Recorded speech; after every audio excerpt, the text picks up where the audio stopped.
Hello, everyone. Welcome to Ask a Scientist Gaming, where we combined mediocre gameplay with expert level science. I'm Ken Hansen. I'm your host. I'm a photochemist in the Department of Chemistry and Biochemistry at FSU. Today, we're doing something a little bit special. My guest will not be talking about his expertise in quantum mechanics. Instead, he'll be talking about graduate admissions and his role as chair of the Graduate Admissions Committee at Florida State University. So, joining me today is Professor Eugene DePrince. Eugene, please introduce yourself. Hey everybody, like Ken said, I'm Eugene DePrince. I'm a quantum chemist at Florida State University, but I'm here today in my capacity as the chair of the Graduate Recruiting and Admissions Committee in Department of Chemistry and Biochemistry. I've actually been on that committee since I started at FSU in 2013, and I've been the chair of the committee since either 2017 or 2018, so I've evaluated a lot of applications. So hopefully I can answer some of your questions about how to craft a good application to graduate school, or what goes into the process when faculty start evaluating your applications, and how you should pick a school, that sort of thing.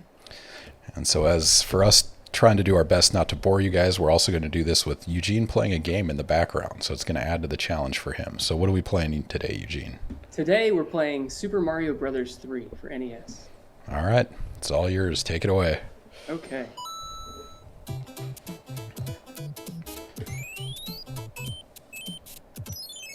So I guess we could start by just talking about what are the components of an application to graduate school. Obviously you have your transcripts, which show your GPA. You may or may not be required to take GRE examinations. You need to write a statement of purpose, and you'll have to submit probably 3 letters of recommendation. In terms of each of these individually, the GPA we extract from your transcripts actually isn't your cumulative GPA. It's taken as, well, at least at Florida State, and I imagine it's the same at many other schools. We take your GPA after your first 60 credit hours, so your upper division GPA. And at Florida State, our standard in the chemistry department is something like 3.2, and the minimum score GPA allowable by the university is 3.0. So if you have a GPA less than 3.2, you could still apply to FSU, and if the other components of your application are good, you'll likely get in. If your GPA is less than 3, then there needs to be a really compelling reason for you to be admitted, because I have to write a letter to the dean saying that even though you don't have an appropriate GPA, we should still let you in the program. And so enter your personal statement. If you are unsatisfied with your GPA, and there's a reason for that, say you had to work a job 5 days a week to support your education, or something traumatic happened in your first year, something like that, that's the place where you put that information. It gives you a chance to explain really any blemishes in your application to the committee. Those can also be addressed in your letters of recommendation, any blemishes, but really that depends on how well your faculty advisors know you. Ken, am I missing anything so far? No, that seems reasonable. So are there any pressing questions from chat? Because if not, we'll keep going. But yeah, we want to hear from you guys. What do you actually want to know versus what we want to tell you? I'll just keep talking. No, that's okay. Let's give it a moment. If somebody has any questions. Are there any plants in the audience?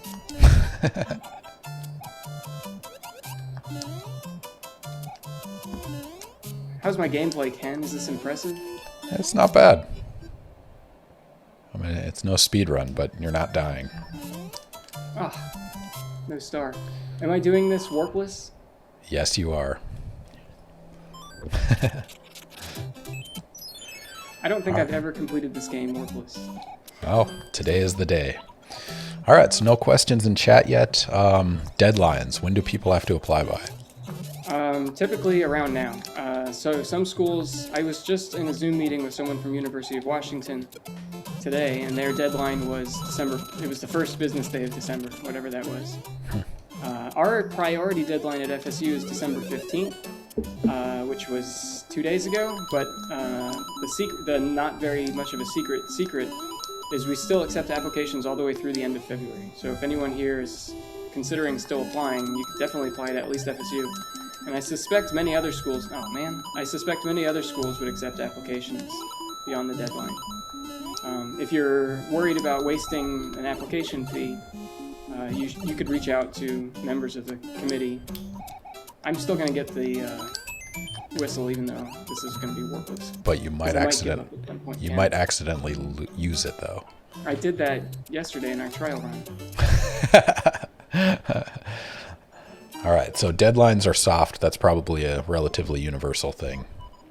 So yeah, even if you miss the deadlines, still submit. About your letters of recommendation, but those should be from, if you've done research as an undergraduate, you should of course list that on your CV. What's the acceptance rate? That depends on the applicants. I can tell you at Florida State, if we have applicants that meet all of our criteria and have no red flags in their letters, they're going to be admitted. We've never had to limit domestic applicants. International students, that's a different story though, because we're limited at FSU. We can only have a class size that's 33% international students. So typically we'll admit roughly 40% of our incoming class would be international students, and then the statistics work themselves out beyond that. And oh, look at that! Nice. And of people who accept our offer, it's usually about a 40% acceptance rate. Yeah, so people we admit that come visit us, it's really high, right? When we had visitations. Tiffany Bramblett, I think you've applied to our program. Do you remember her name? No, but has FSU ever had funding problems? What does that mean? Are you asking in terms of, so funding for grad students typically is on an individual group basis. So well, we should say at most. Okay. Oh man, I did the wrong thing, Ken. You didn't need that whistle. Keep going. But it's easier. All right. So graduate school in chemistry, if you're going for a PhD, is free. Sometimes if you're applying for a master's program, it's self-pay. But for a PhD, it's free. And at FSU, if you're accepted, you're guaranteed financial support for 5 years, renewable for a sixth. And that financial support can be in the form of a teaching assistantship or a research assistantship. If it's a teaching if your supervisor has funding, then you can be on a research assistantship. If they only have limited funding, they may support some of their students as research assistants and the other students will be teaching assistants. Regardless, you will have a stipend the entire time you're at the university. Yeah, you are not at risk of not getting paid at FSU. There are some programs that don't pay during the summer or pay one semester, but that's not at FSU. Oh, here's an important question. Which president is on the $10,000 bill? I'm just kidding. Keep going. Is there a $10,000 bill? Is it Montgomery Burns? I don't know, Foley Lab. What's the answer? Is this Megan Foley? This is Jay Foley. Jay Foley, okay. All of them? It's a group shot. They're having a party. Oh, okay. What's the acceleration of the... I'll defer to Ken on the Halo question. Yeah, the question is, what is the acceleration of the Halo 2 battle rifle? Asking for a friend? I don't know. Jimmy Carter's passed out in the hot tub. All right. Tiffany, did we answer your funding question?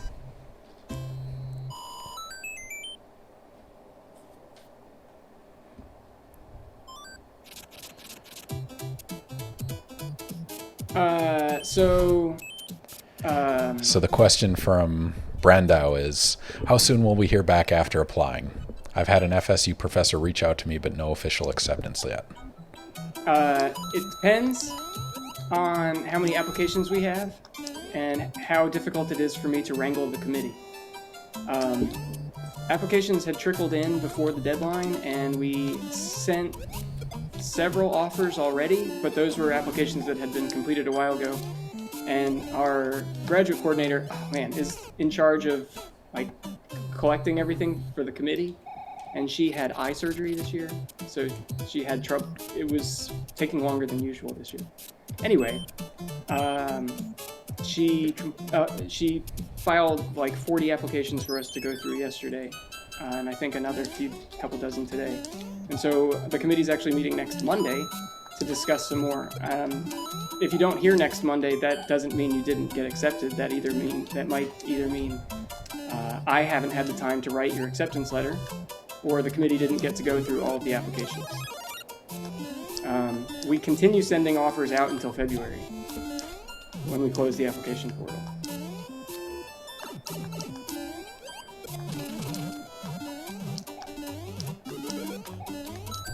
So Eugene, do you guys still individually reach out before the formal letter? No, we changed the process this year because, so we used to, well, I don't know. We changed it halfway through, so I don't know what this particular case happened. We changed the process this year. The first thing that happens is I send the letter, and then we try to, then the area representative will reach out as well. I see. Well, All right. Other questions for Dr. DePrince? Committee Chair, Dr. DePrince. I really don't remember as much about the Mr. Plow episode as I should. An average chemist asks, is it bad to apply to grad school where you went to undergrad? It depends on your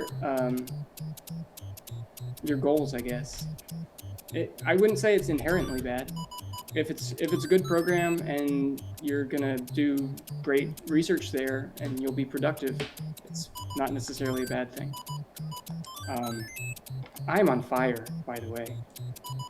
Some people at hoity-toity schools might frown. If you were applying for a faculty job in 10 years, they might frown on that. But really, if you're a successful person, you're going to be a successful person. Ken, what's your feeling on that? With that said, I agree with all of that. With that said, in terms of life experience, I would go somewhere else. I mean, just I agree with you. Learn more things, experience more people, see the world, the country, whatever it might be. It's all of those things. My graduate experience was like what many people's normal undergraduate experiences were. When I went to graduate school, that's when I made a ton of new friends, and they're still my friends today. Jay Foley is in the audience. Hello, Jay. And welcome to Ask a Scientist Gaming. Follow us. If you take my quantum mechanics class as an undergraduate at FSU, my graduate quantum mechanics class is more difficult and more involved, but there is a significant amount of overlap between those two things. So you will definitely learn new things, different things, if you go to school somewhere else.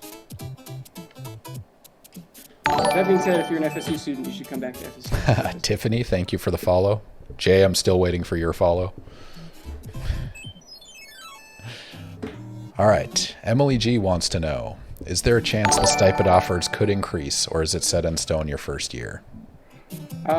If the stipend offer increases, even if you were offered $24,000 and change or whatever it is, your stipend will increase with everyone else's.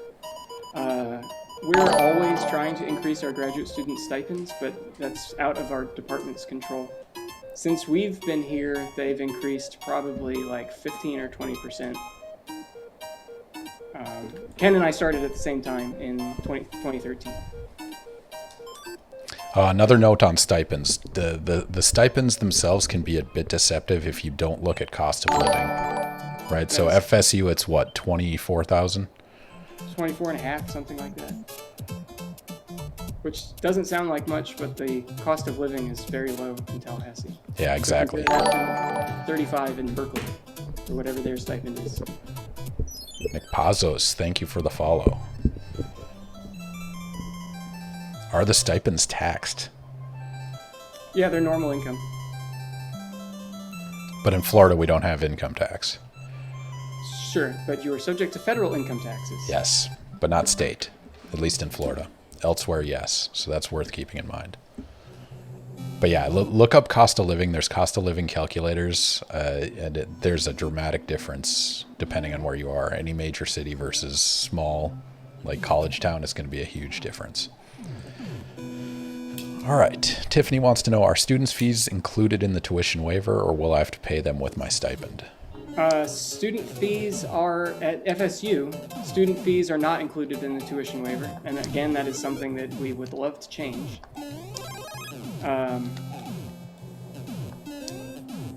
Not all of the. So I think FSUs are between $800 and $1,000 or something like that, but they're not.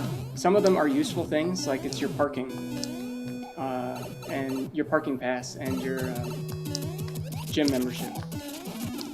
I can tell you, I was at Georgia Tech as a postdoc, and my parking was $650 a year there. And my wife was at Emory, and it was, I think, more expensive. I think it's per year, I think. But if you should reach out to Lori, our graduate coordinator, Lori Hayes, to verify. I don't want to tell you something.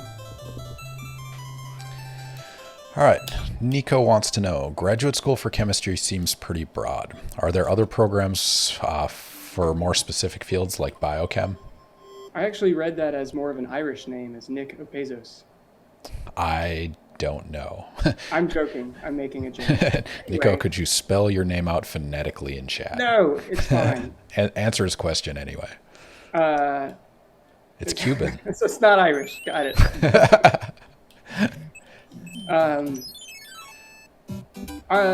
So our program is chemistry and biochemistry. Other schools have separate chemistry and biochemistry departments, but ours is the same department. Can you elaborate on that?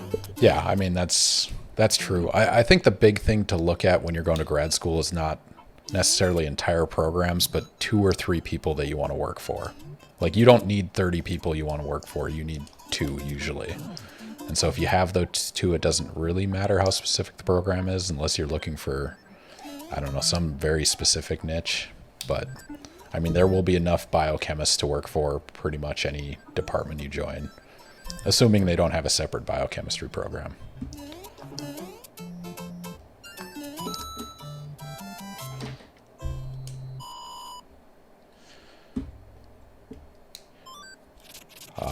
We have a delayed question. Due to having to create an account to participate in the chat, since you created an account, you should push the follow button and get our numbers up.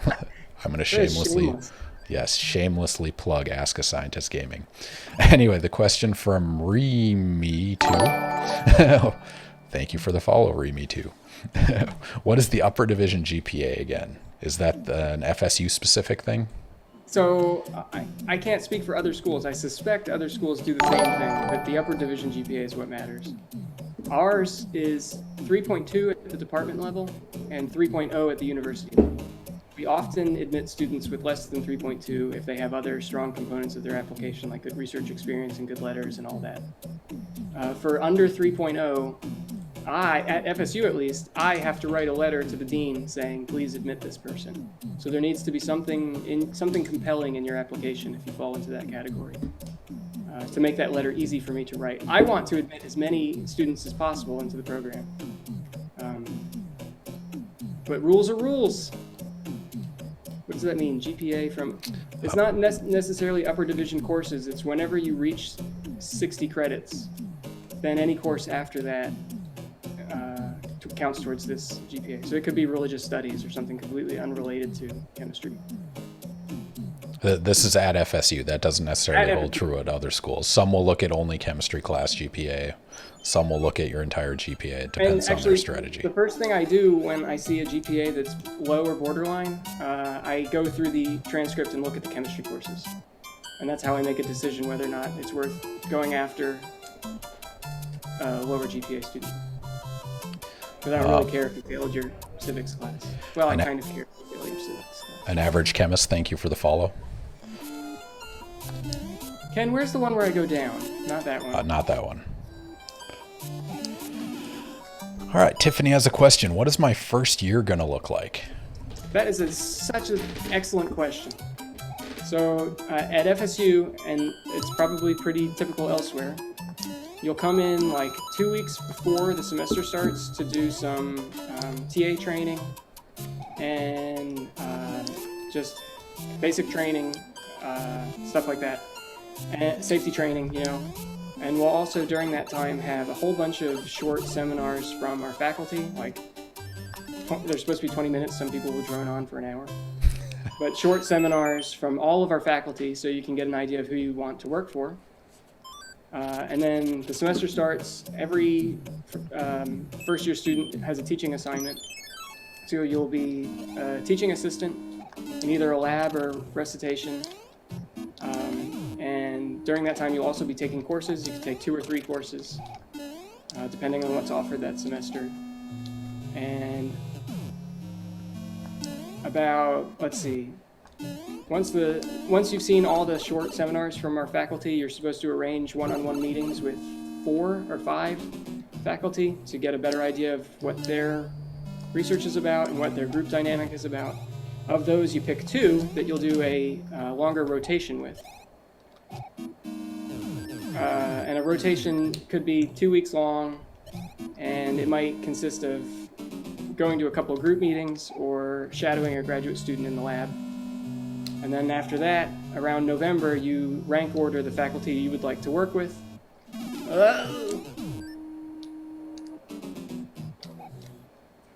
You rank order the faculty you would like to work with, and then 99 times out of 100, the one you pick number 1 is who you'll work with. The only time that wouldn't happen is if, say, they had some restrictions in place because they had taken too many students the previous year or something like that. But that's very rare. That's very rare that happens. Usually you get paired with your first choice. All right. And then, in your second semester, you continue taking courses and you teach. And then, presumably, if you're in a research group with good funding, you won't have to teach in the summer. I try very hard to give a research assistantship to all of my first-year students so that they have a chance to get some real research done in their first summer. All right, Emily wants to know, what does FSU look like during COVID? What can I expect as a TA? Ken might be able to answer that better than me. I can in terms of lab experience. I'm a theorist, so my group has been working remote since March. So for us experimentalists that have to get our hands dirty, we have to show up in labs. So there's still social distancing. Everyone stays 10 feet apart. Everyone's wearing a mask the entire time, but we're at full occupancy right now. And so that means like 10 people in a double wide lab space. Sorry, Eugene. So people are still working, but it is with those social restrictions. We're doing, every group meeting is a Zoom meeting now because we're not going to gather in a room together. Other things like instrument space, if there's a shared user facility, there can only be 1 or 2 people in there at a time. But yeah, we're still doing full-time research, still active. In terms of TAing during COVID, it depends on what class you're TAing. Like the big lecture classes, those recitations are going to be online. Typically, the class will be entirely online. Labs, I don't entirely know what's happening in the spring. It's going to be, some of them will be mixed. I'm anticipating next fall we hopefully will be up and running again in person, but we'll see how good the vaccine cycle goes. Hopefully that answers your question. If you have a follow-up, just throw it in chat. All right. What do classes look like with COVID restrictions? I don't know. What do graduate classes look like? They were all remote this last semester. Next semester?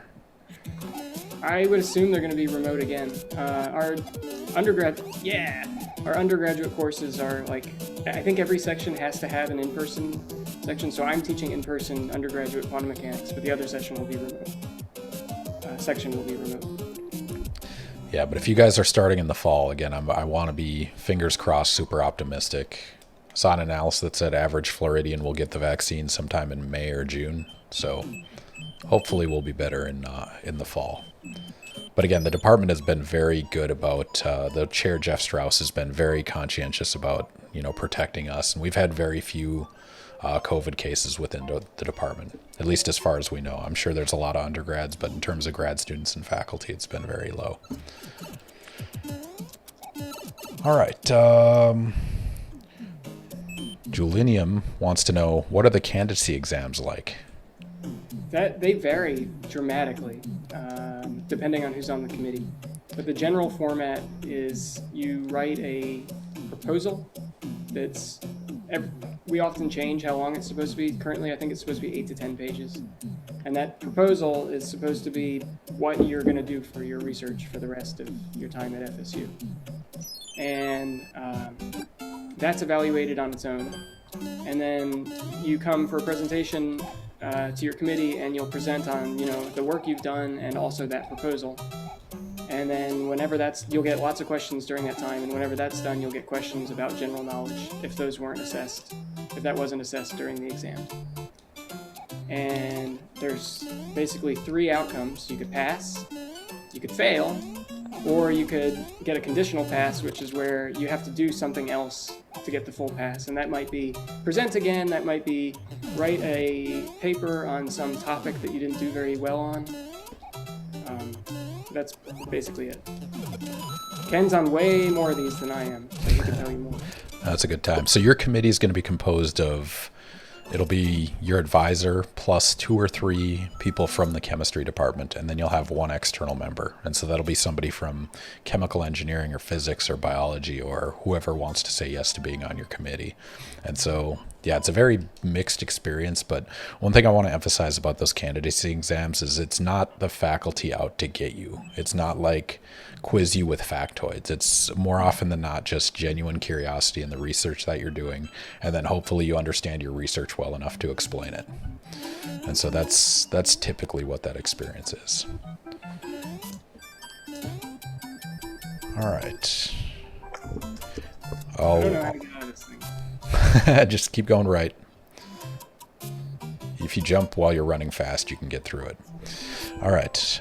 Tiffany, I'll answer yours first. What is the average amount of time it takes to get a PhD at FSU? I think our number's at 5.4 years. Is that right? I think it's lower than that. I thought it was under 5 now. No, it's not under 5. It's got to be north of 5. But it's somewhere around there. It's 5 and some change, I think. But that's reasonable, and that will depend a lot on the group you join. There are certain groups that take longer. There are certain groups that are shorter. That's something you want to ask during rotations. All right, sweater wear. Can industry work and a high GRE score make up for a low GPA in applications? Yes.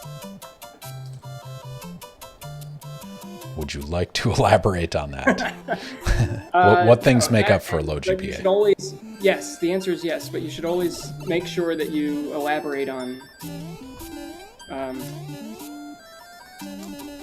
Sorry, I'm dealing with this guy. Stressful. You should always make sure you elaborate on anything you feel is a deficiency in your application in your personal statement. And you can get your letter writers to do that as well. So if you're working in industry, get your supervisor to write you a letter saying they are really disappointed that you're going to graduate school because you're so awesome. That helps. All right, Emily wants to know, what kind of instrumentation do you have at your disposal? Maybe that's a broad question. What are you most proud of to have? I'll field this since... What's that? I'm a theorist, so Ken should answer that. Yeah, Eugene likes computers. But me, I'm really excited about our spectroscopic equipment at FSU. Like in the last 5 years, we've brought in, it's got to be close to 1.5 million worth of spectroscopic equipment. And so in terms of measuring light matter interactions, we have a whole lot of fun instrumentation. So by the time you guys arrive, you'll be able to measure time-resolved emission between 250 femtoseconds and 1 second, and then transient absorption, which is color change over time between the same time intervals. So we arguably have one of the best spectroscopic facilities in the Southeast United States. So that is an easy answer for me because I'm genuinely excited about those facilities. But check out our webpage under research, you can find facilities. We have Mac Lab, which is materials characterization, which has our spectroscopy. We have NMR Lab, we have Mass Spec Lab, and we have X-rays. And our X-ray facility is top-notch as well. It's arguably one of the best in the country. So take a look at those pages. It has a list of the instruments. And sometime in January or February, we'll have videos actually showing the facilities, since you guys can't tour this year. It's kind of sad, but so it goes.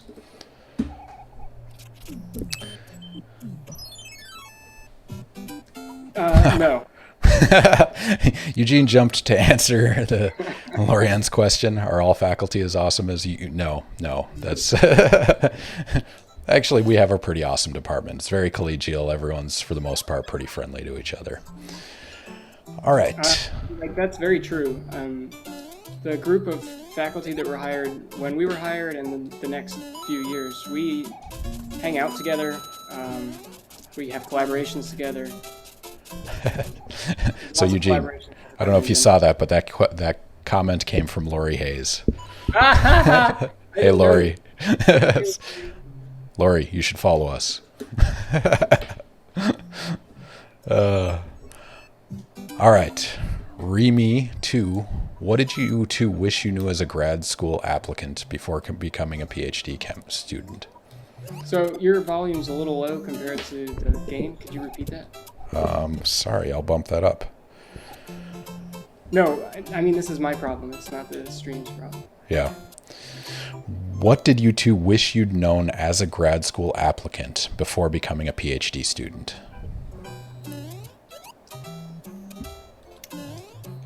I don't know.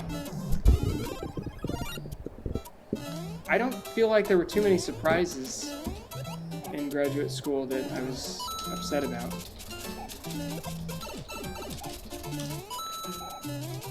Ken, do you have an answer to that? Yeah, I actually do. It's a blog post that I'm going to look up.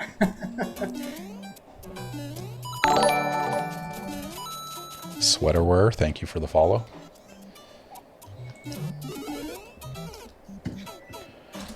All right, so in chat, I just linked a blog post I wrote, I think my third or fourth year of grad school, but the title is My Advice to First Year Ken, Time Machine Availability Pending. And that has a list of my advice to to first year students.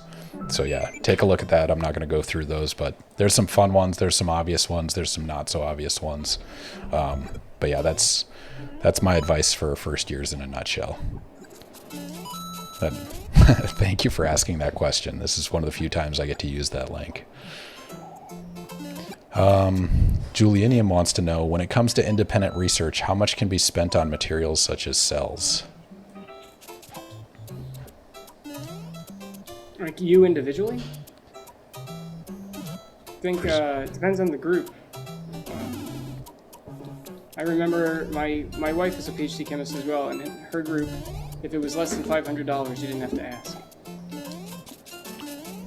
And independent research can mean a lot of different things, right? So more often than not, you're going to be working in some domain that's related to your advisor's research grants and research program. And so it's going to be independent, that you're going to be working alone, but it's under their umbrella. So it's not a scenario where you can just go out and do whatever you want. Typically, it's still within a restricted space. But like Eugene said, I mean, buy $100 worth of stuff. That's not a big deal in terms of grant dollars. So usually you have quite a bit of flexibility. And depending on your advisor, if they have, if they're receptive to your ideas and they're like, sure, go pursue it. Here's a bunch of money, go after it. That's awesome. Then they'll help you doing that. I had that in grad school. I told my advisor, hey, this might work. It's kind of related, but not directly. And he said, sure, give it a try. And so, yeah, it really depends on your circumstance. Ken, how do I use the hammer to get in? Is it right here? Yes, but don't use the whistle. Go to the right. Yep. Woo. Nice. All right. Uninum, what would you say is the biggest educational obstacle for first-year grad student? Is it managing the rotations, the courses, teaching? Teaching can be hard, and grading can be very hard. It's a lot about time management. I mean, if I had to say based on my students' experience, it's all of it together. Like, no one of those things is overwhelmingly difficult, but when it's all those things plus moving to a location, it can be an emotionally trying experience.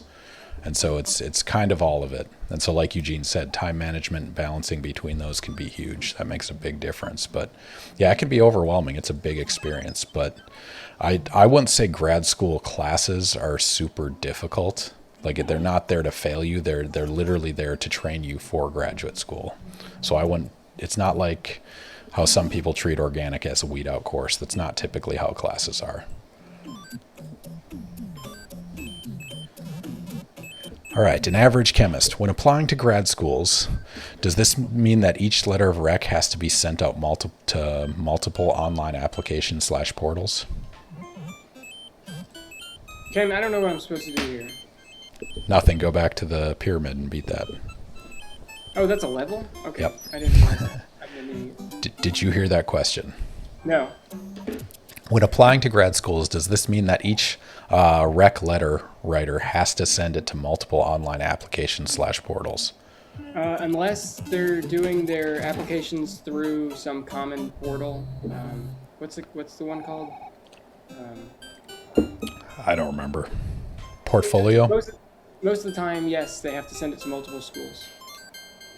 It's not a lot of work. I have to do this every single year for multiple applicants, and it's once you write one letter, it's not that much work. So don't hesitate to ask them. Just make sure you give your letter writers sufficient information. Say they're going to email you, or you have to email this address. Make their life as easy as possible. Should be your goal. Then you'll get the best results for it.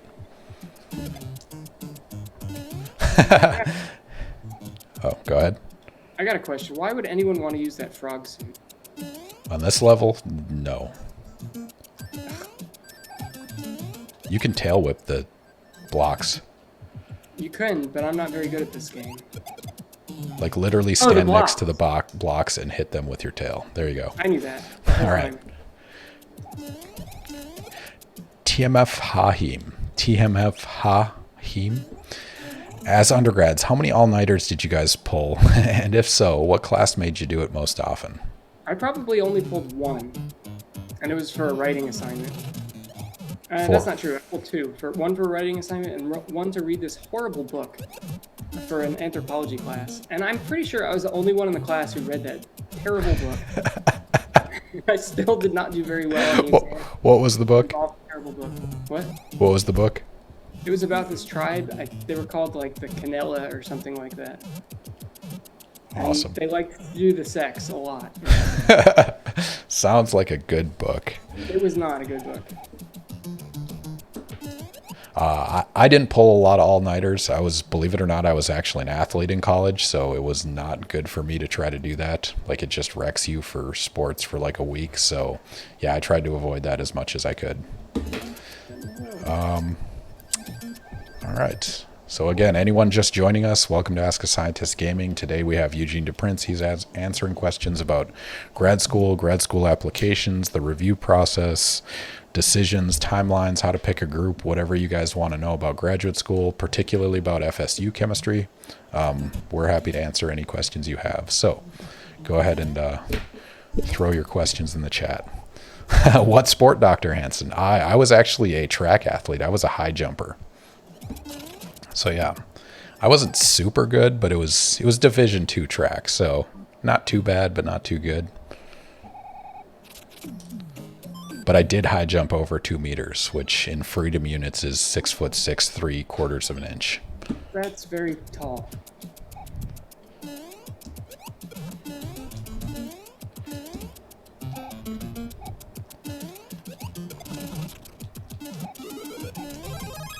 Ken, I think I'm getting to the point that I would rather speedrun Mario 1. Really? Do you want me to tell you where to go? No, I know where to go. I just fell off the world. Don't slide down. Erg. All right. So, Dr. DePrince, what is the review process? So after they submit their application, what does it look like from your end? What happens then?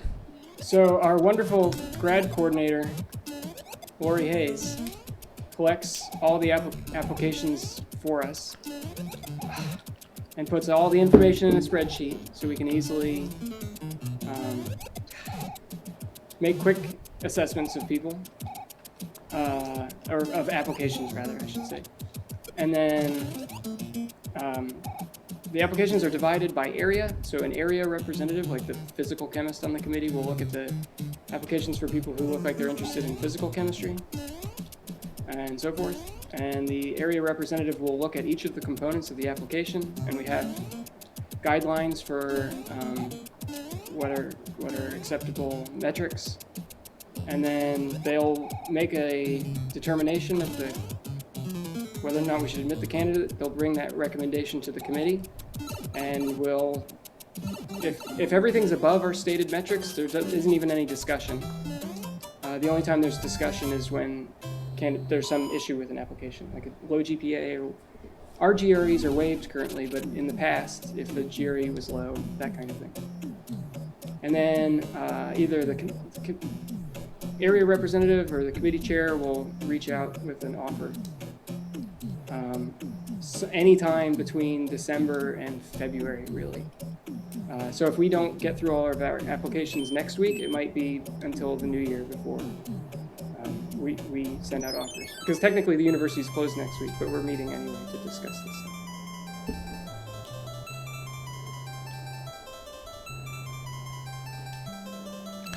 How much of an importance would you give personally if you were reviewing an application, a minor specifically in another science field such as physics or biology? I think if I'm interpreting that correctly, how much does a minor matter? I don't think it matters that much. It could help you, though, if you have a low GPA, and I look at it as a physical chemist, I looked at it and I say, oh, her GPA is low, but her PChem score is great, and her physics and math scores are great. In that case, it would be useful.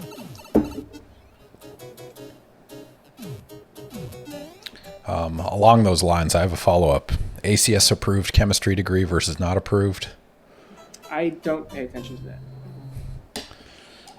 Yep. All those extra classes, sometimes people don't pay attention to it. That's not a dig at the program necessarily, but for the most part, they're similar classes anyway. That being said, sometimes we will notice that people haven't taken PChem or something like that. They haven't taken any physical chemistry. And so they'll be encouraged to take an undergraduate physical chemistry course when they get to FSU. That has happened maybe twice since I've been at FSU.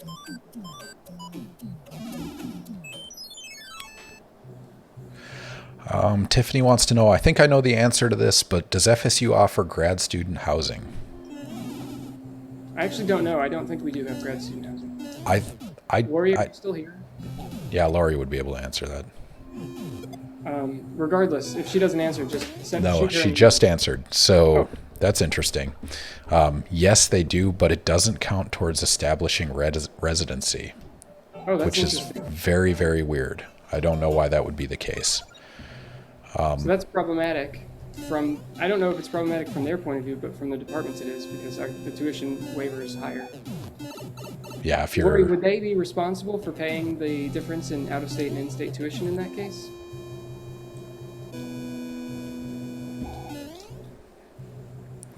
Man, that's kind of crazy.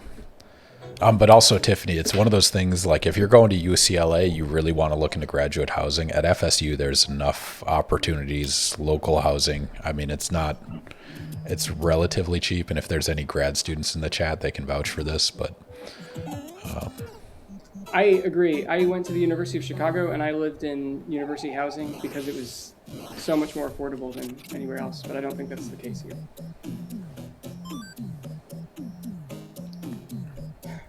Okay, so they do have to pay the difference in tuition in years 2 through 5. So yeah, you don't want to live in the residencies. Don't do it. Unless you're from Florida, then you're fine. But if you're not from Florida, don't live in the residency. Find apartments. Talk to graduate students in the program. They'll tell you what the good housing is.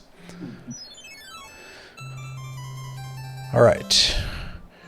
Trivoli, 45. At FSU for the first semester, are you able to rotate through labs, or do you have to pick right when you start? Damn it, I hit the button again. So I said a few minutes ago what the procedure is. First you'll listen to seminars from all of our faculty. Then you'll have one-on-one meetings with maybe five of them. And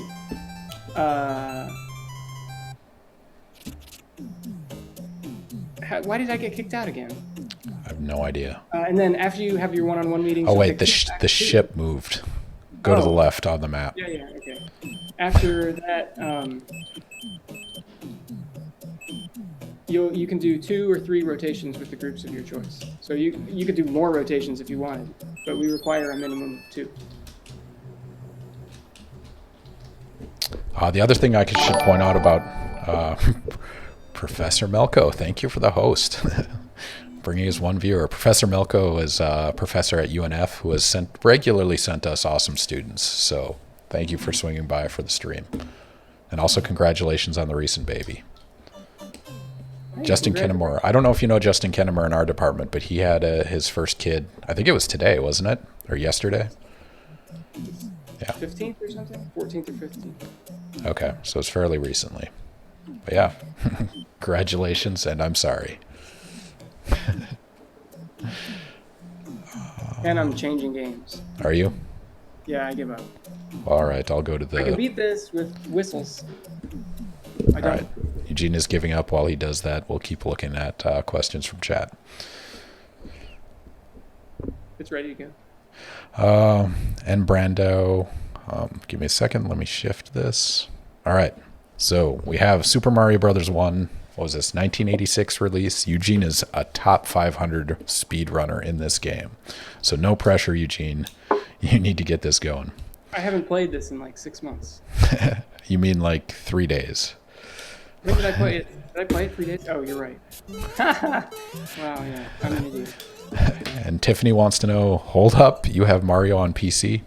Yes, there's an emulator that you can get that allows you to play the ROM hacks, and it's a quality emulator.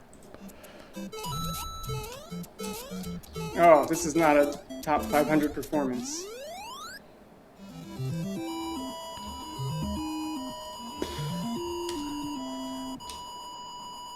Let me see. Right there is a link to the emulator that we use. This is my first experience on an emulator on my own computer. All right. N. Brandau wants to know, do you have ways for students to meet each other before coming to FSU to establish alternate housing? I think Lori is that way. She could help you out if you're interested in that. Yeah, she'll facilitate that dialogue, or I think she usually does. The other thing that would be nice if we weren't in the age of COVID would be in-person visitation weekends. But yeah, so FSU's visitation weekend this year is going to be virtual. But we'll try to mirror, the normal things we did in a normal year. And Lori just made a comment. I send out housing info in Mayish.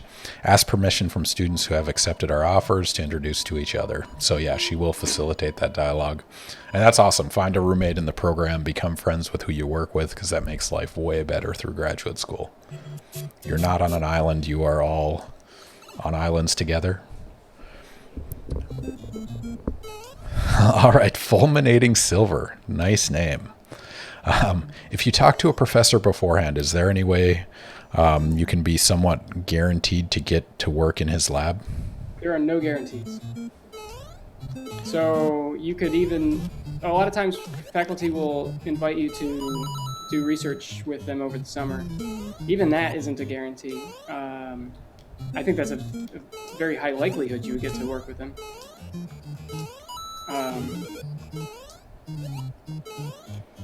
Yeah, but there's no guarantee, and our department has a strict rule that decisions about groups aren't made. What is happening? Decisions about joining groups isn't made until November to prevent faculty from scooping up students before anyone else gets a chance to interact with them. So that's why we think the rotations are so important. Yeah, and the other thing I'll mention about that is even if you've talked to professors, you really don't know anything about their group dynamic, their research on a day-to-day basis. I would not commit to any group in particular until you get an opportunity to do rotations and talk to people in the department, because you don't want to pigeon yourself into something you're really not going to like. I would also like to say, even if a faculty member pays you over the summer, you are not committed to work with them. If you decide you don't like them or you don't like their research, You can join any group you want. Yep. And the other thing about FSU that's fairly unique is we do not pigeonhole you into a particular program. Like when I was at USC, I was an inorganic chemist from day one. I took inorganic classes. I was sent to inorganic chemists to do rotations. But at FSU, we do not brand you coming in. You can be anything you want, talk to anyone you want, join any research group you want. So a lot more flexibility and freedom. Sorry, go ahead, Eugene. Take any courses you want to. Take any courses you want. Whatever looks appealing to you, that's what you get to do. I'm very good at this game. But with all those qualifiers, if you're interacting heavily with a professor and they want you in their group and there's no extenuating circumstances, chances are you're going to be able to join their group. It's just you won't officially be able to do that till November. Ooh, that's fun. TMF Hahim, what is the best thing about being in Tallahassee? It is the winters. The winters are amazing here. It's also nice being pretty close to the beach. Ken's family and my family went to Destin back in September because we're in a COVID pod, basically. That's nice to be close to the beach. Yeah, I'll echo that. I love the weather here. I'm originally from Minnesota, so this is amazing. But I like the city of Tallahassee in general. It's a middle ground between small city and large city. Like it has a lot of stuff, but it's not overwhelming. There's not a lot of traffic. You have parking available. So it's a nice middle ground. Again, if you don't want to go too big or too small, it's 250,000 people in Tallahassee? I think that's in the city. I think it's more if you include like up where I used to live. An average chemist, is it recommended to email researchers/professors ahead of time to show interest in their research? Would it be held against you if you didn't? The answer to the first question is that's a great idea. Wrong warp. Nice. And the second question is no, it won't be held against you. Yeah, again, as long as you do rotations and you show you're interested, show you're competent, and yeah, there's professors will take you in their group. Dichloromethane, would it be possible to be in 2 research labs at a time, or is there some policy in place against that? Do you mean for your rotations or for your PhD? That is an important clarification. And do you mean a joint appointment or just 2 independent research groups? I mean, I guess we could answer both scenarios. Give me a second. All right. Yeah. Wow, nice. That was a solid 8-1. Well done, Eugene. Okay. What was the question? You shouldn't do your rotations at the same time because that's not really giving both groups a chance. In terms of being in 2 groups, the only way that would work is if you had joint advisors. And then really you would still have a primary advisor. Yeah, I'd echo that sentiment. Anytime I've seen a joint advising situation, it either doesn't work at all or it ends up being one person is the advisor and the other person is just a tourist. Like it's dominated by one individual. That's not to say you can't do it, but you need to have a very special circumstance with 2 advisors that actually want to do a joint mentorship. So I would talk to students in both groups and see if anyone's done that before or not. That may change your opinion on it. Tiffany wants to know, will I have spring/fall break just like the undergrads? No, you're not an undergraduate anymore. Spring break is a great time to get research done because you don't have to teach during that time. Typically, for my group, anytime the university is closed, then that's a holiday for my group. So spring break, the university is still operational. But like next week through New Year's is the university is closed. So I encourage my students to work if they can, but I'm not going to require it over that time. Yeah, and that'll vary dramatically on who you work for. right? Depending on your advisor's policies. Some have set hours, others don't. It really depends who you're working for. So it's really important to watch or talk to grad students in the program, not just in the group, but in other groups, because they'll give you honest answers about who's slave driver, who allows vacation. Go ahead. That being said, spring break,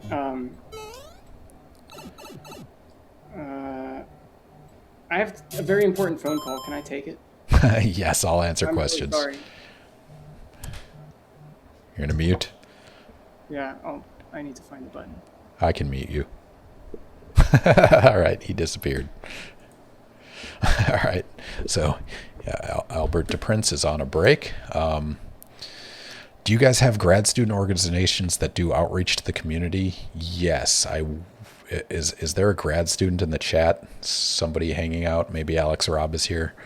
But yeah, there's a Cheminal graduate student organization, which is the chemistry graduate students, and they do outreach to high schools and like elementary schools, science fairs, stuff like that. So yeah, there's also a Women in Science, Graduate Women in Science. That's another club that does a bunch of outreach things, both local and at FSU. And so there are definitely programs you can join and people that will help you facilitate that outreach process. There we go, Alex Robb. There's a Cheminals as well as GWiz. Yep, those are the two that I just mentioned. So they're definitely opportunities, and it's up to you how involved you want to be in those. Like, they're graduate student run and organized, and they have budgets and they fund programs and things like that. So it is entirely up to you. Is it better to email a professor before or after you submitted your application?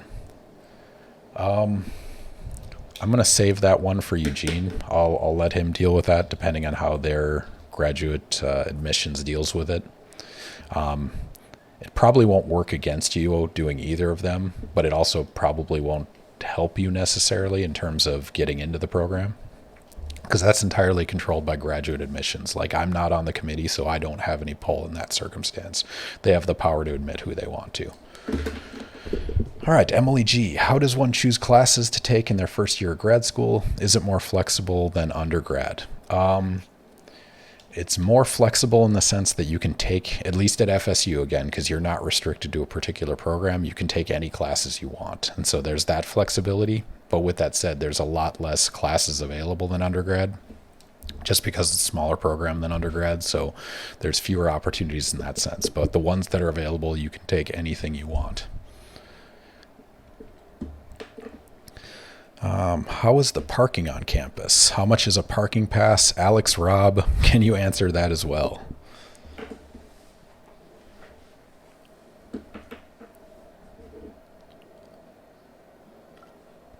Because I apologize, faculty and student parking are very different things.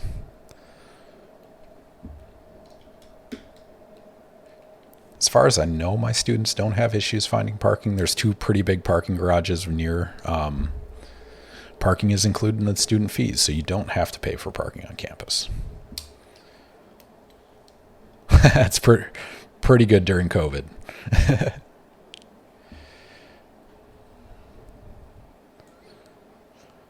Eugene. I mean, sometimes you'll work that much, but it'll be self-imposed, not imposed by your advisor. So yeah, parking's not too bad right now. Even, I guess it depends what time you arrive and leave. It depends on that, but I don't think you guys have too much issues. All right, 2 questions. UNAM wants to know, is it better to email a professor before or after you submitted your application?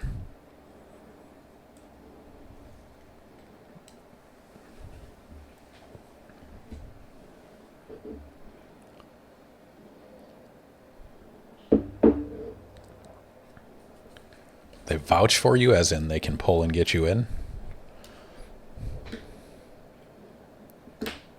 Many international. Sorry, Eugene, you were muted for that. So start that answer over. I fixed it. I muted you. Oh. Is it better to email a professor before or after you've submitted your application? I would say yes. Email them before, and if you didn't, email them after you submitted an application. And convince them that you're a good student and that they want you in their group. And then they can talk to the committee about you. So oftentimes, as the committee chair, I'll get emails from our faculty saying, do you have an application for so-and-so? Because we've been talking a lot. And I'll say, no, it's not complete yet. Can you please pester them and get them to complete their application? I think this kind of, it's important, but it's not that important. Your application can stand on its own, but it can't hurt. Yeah. And ultimately, it's the committee's decision, not the PI's. Yes, that is absolutely true. All right. How many applications are you going to keep playing? Why are you back on 4-1? Didn't I don't know. That's a good question. What happened? Did you select start? I don't think so. Huh. How do I do this? Okay, I'm going to beat this now. All right, here it is. All right, how many applications you guys usually receive for the program, and how many do you accept? So here's the problem. I have 2 young children, and my brain doesn't work anymore, so I can't remember how many applications we got last year. Lori, do you remember? I'd say it's on the order of 100 domestic applications and way more than that international.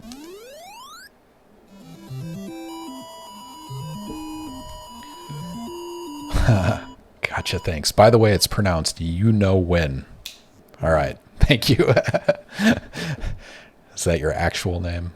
Yeah, Lori just said typically 200 plus applications each year, and 35 to 40 join our program?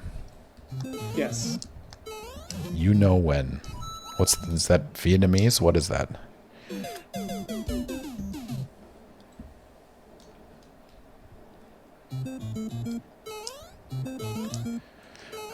Tiffany wants to know, what does a typical day look like, 9 a.m. to 5 p.m. Monday through Friday? That very well. I would say that's probably for any group. That's not what it's going to look like, but it's going to vary greatly depending on whose group you're in. And depending on what kind of a person you are. When I was in graduate school, I worked really long hours during the week and then didn't work very much on the weekends. Some faculty require their students to come in 6 days a week. Some require them to come in 5 days a week. Some have no requirements whatsoever. I'm pretty relaxed because my group's a theory group, so they can work from home easily. And if you're getting all of your work done, I don't see a reason why you need to burn the gas to come in. Ken, what's your deal? What's my deal? My group, we're 6 days a week typically, but I don't keep hours or anything like that. It's just self-driven, self-motivated people that want to get stuff done. So my group typically selects for people that want to publish a lot of papers. But yeah, Eugene is right. It'll vary a lot group to group. And I would ask the grad students. They're the ones that are going to give you honest answers. The PI... it's not that they're going to lie to you, but they also don't actually do the research, so they might not know what the experience in lab is actually like.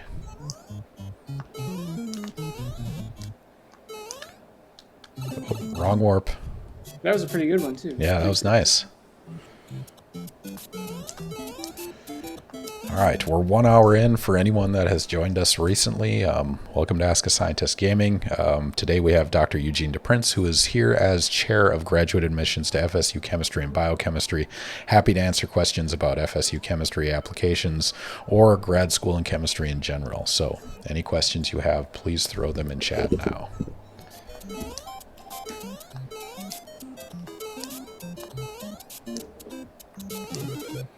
Got my star.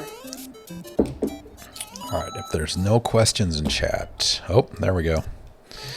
How is your research topic chosen when you join a group? How is the what now? How is your research topic chosen when you join a group? I guess that fireworks. It depends on the group. When I have a new student join, I typically just have them reading papers for the first few weeks, and then I'll find something that I need them to work on. And if that's a good fit, it's a good fit. If it's not, they end up changing their project. If you are super motivated and know a lot about your PI's research area, it's possible you could propose something. Ken, how does it work for you? Yeah, it's typically your first, like, I don't know, 6 months or so in the group. You're going to be following some. Wow, that was a crazy death. You're going to typically follow somebody around and learn the ins and outs of their research, learn the instrumentation, learn the language, just get used to being in lab and the feel for the lab, hopefully get on a paper or two. And then when you show independent competence, what I typically do is I try to work with people to find what domain they want to work in, whether it's measurements or devices or making things. And so the goal is to try to find the right home, the right projects for you. And so again, this is another one. It'll vary group to group. And if you guys come to FSU in the fall, I'll have, I have a talk I give about choosing a research advisor and how important it is. Because as you guys have seen, most of the answers to these questions it depends on who you work for, right? It depends on who your advisor is and what the dynamic of their group is. So pretty important to pick the right advisor, pick the right group, pick the right research. It is all intertwined. Tiffany wants to know, are you guys going to have a meeting like this with just the current grad students? Like the accepted class once we've finished making admissions? Is that what you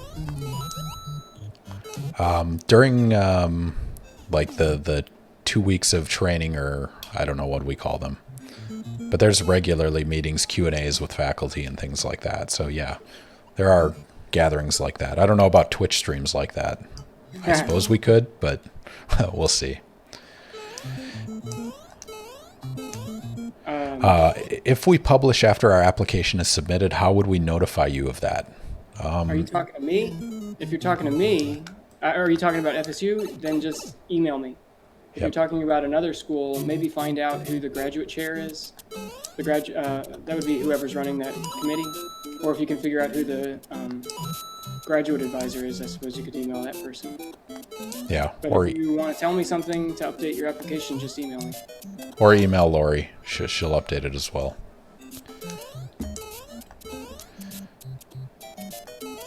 Yeah, we'll have a Q&A with the students at virtual visitation weekends. So you guys will get an opportunity during visitation to talk to faculty, talk to Eugene. If this works out, it'll have all the components that we have in a normal visitation. So you'll have one-on-one meetings with faculty, you'll have a tour of campus, you'll have a tour of the shared lab space in our main chemistry building. Oh, my wife just came in here and totally messed me up. Yeah, she's the one that messed you up. She said she's sorry. You'll have Q&As with just graduate students. You'll have a Q&A with me. You'll have more Q&As than you could ever possibly want to have. There will be a notable lack of video games. I apologize. Is there a calendar for fall 2021 yet? I don't know. Course calendar or university schedule? Because I don't think either of those will be out yet. Those will probably come out in March or April.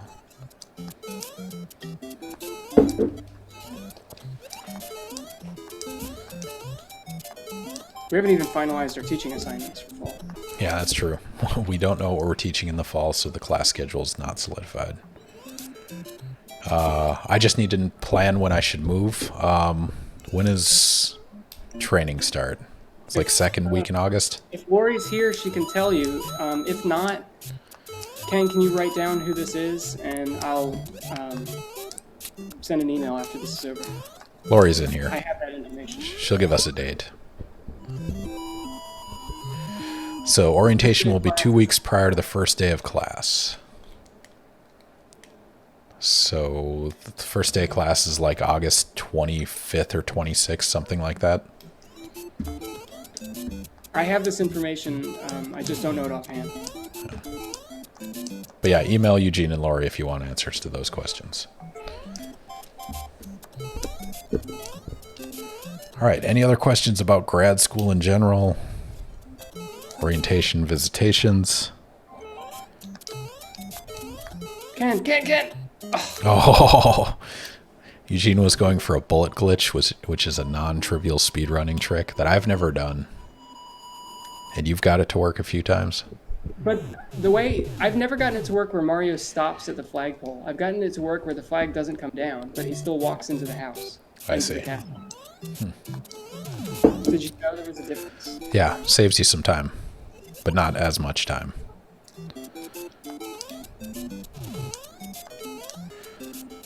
August 23rd is the first day of classes, fall 2021. So orientation starts August 9th. Thank you, Lori.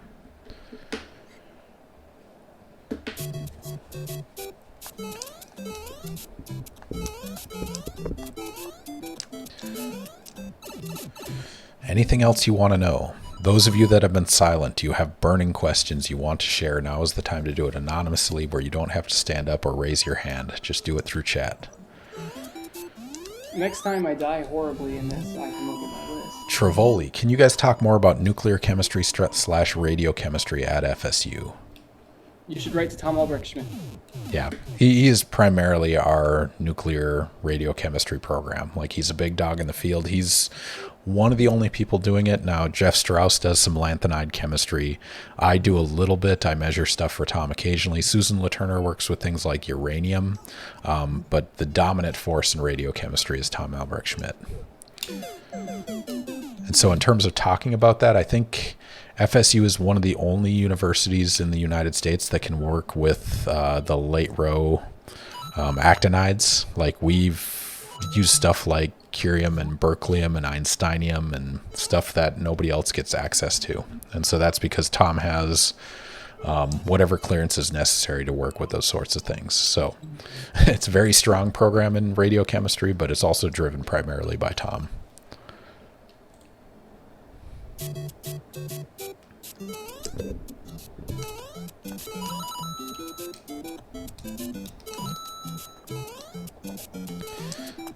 Other questions?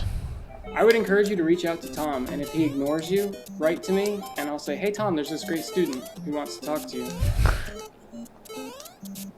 And he may or may not ignore Eugene. He won't ignore me, clearly, because I'm so important. He's just a famous, busy dude, so he might not see an email. That's all I'm saying. Don't take it personally if some of the faculty don't reply. It's not. How do I start the application process for FSU? Go to our website. I'll find it. Click on graduate students, and then click on perspective, and then there's information about. This isn't going to work, is it? And then whenever you click on those things, there's information about all of our requirements. Ken, can you put a link in the chat? So go to our webpage and see that apply now button right there. Click that button and fill out the paperwork. And that is it. I'll put a link in chat. It's convenient. I can just drag that over your window now. I'm offended. They're missing your amazing gameplay. But yeah, there's your application. Fill it out. What is it this year? So we're waiving the GRE. So you need your CV, you need a cover letter, you need 3 letters of recommendation, a transcript, personal statement, and a personal statement or you cover want to know letter. A secret? No, I won't tell the secret. Well, now everyone's on the edge of their seat. We require 3 letters of recommendation, but we occasionally will accept applications and only have 2, provided one of them is from their research advisor. Emily G, thank you for the follow. That's the secret. Yeah, your letter from your research advisor is probably is the most important one. There's no question about it. At 193 again. When will I receive my first paycheck? Eesh. When you publish your first paper. That is not how it works. It's after you start, but I'm not sure. Bree, thank you for the follow. If you have any questions for Eugene DePrince on either quantum mechanics or graduate admissions, he'd be happy to answer them. No, Tiffany, I promise you will publish papers in grad school. In fact, I think it's a requirement in our program. You have to publish at least 1 paper to get a PhD. Incorrect. You have to publish 1 first author paper. 1 first author paper, yes. So 1 paper that's yours. But I'm assuming your first paycheck comes, what would that be? It's got to be 2 weeks after you start. I'm not actually sure. It's probably 3 weeks after your start date. So like the 2-week pay interval, and then you get paid the Friday after or something like that. Lori, again, might know that answer.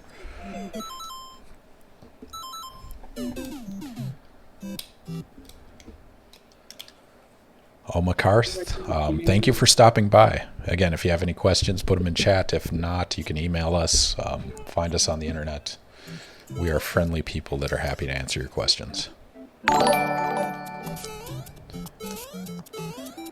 Oh, I forgot how to pronounce your name.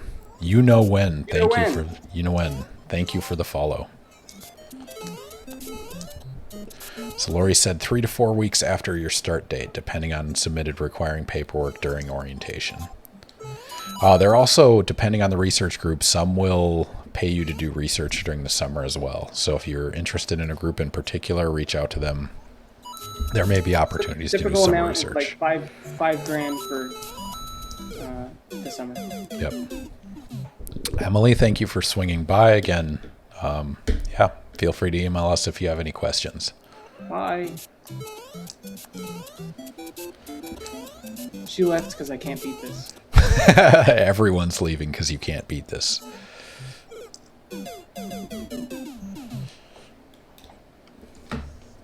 Any more questions? How many do we have? We have 16 people in chat right now. Cool. But we've also answered a lot of questions so far. It's been rapid fire. Thank you guys for asking questions. It's been a lot of fun. All right, question for you, Eugene. You have a choice between 5 different universities. What should you consider before deciding on one? Probably the biggest thing is having people, at least one person that you want to work for. At least one person? Well, there could be, one person that you want to work for. I'd recommend finding probably at least 2 you want to work for, just in case. Wow. You almost died there. But just in case the person you thought... Just in case the person you thought you want to work for is not who you want to work for, you do want a backup. Or if for some crazy reason they can't take students, or they can't take, 5 students want to work for them and they can only take 3, you want to have a backup typically. But you don't necessarily have to have a backup, but might be worthwhile to have one. I'm considering FSU, but I'm really only interested in doing radiochem research for grad school. Got any advice? Talk to Tom. If you want to do radiochem, he is the go-to guy. Oh, that was so close. Was it? Was it really that close? Bree, coming here from Dr. Silver's recommendation. This may not be the easiest question, but I'm on the fence about applying to grad school because of the pandemic and mental health issues. What's your go-to advice right now when it comes to grad school and the pandemic? Eugene? First of all, I would say these are weird times, and every university is going to be different in what the experience is going to be like during the pandemic. My group, there's no safety concerns for us because we all work remotely, but I could see how it could weigh on students to be alone, Other groups at FSU, at least, are returning to somewhat normal activities. Everyone has to be distanced, but we're back at 100% research occupancy in our building. Fulminating Silver, thank you for stopping by. Ken, I don't feel like I answered that. He called it humorous gaming. Oh, wait, is my gaming laughable? Or am I funny? It is to me. I don't think that's how he intended it. But anyway, Bree, the one thing I'll mention is a lot is going to change before August 2021. Even Fauci, who's a pessimist, says by mid-fall we should be in the clear of COVID for the most part, assuming people actually go out and get vaccinated. So I'm optimistic if your grad experience is going to be weird, it's going to be only weird for about a semester, and then hopefully, no matter what, we're back to normal after that. But when it comes to applying, if you have what's our application fee? I think it's $30. But if you have the $30 to spare, apply and make the decision 4 months from now. Because again, a lot can change in 4 months. If you come to our recruiting weekend, you can fill out a questionnaire and you get your $30 back.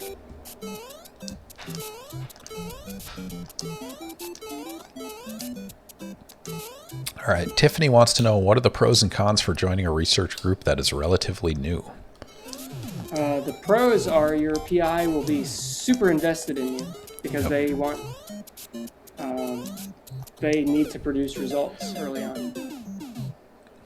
I mean, the super remote con is perhaps they don't get tenure in the time that you're there, but that's a really low probability.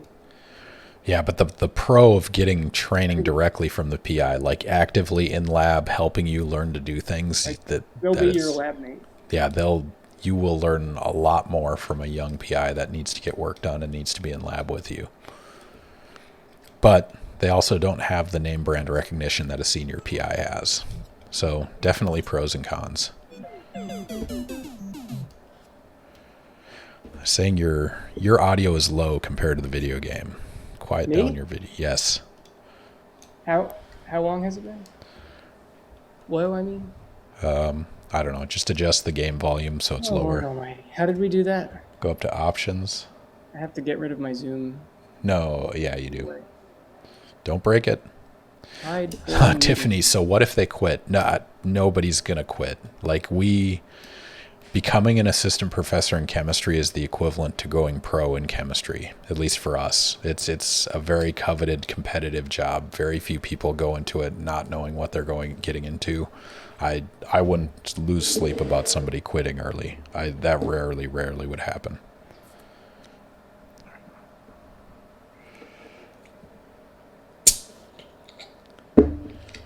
All right.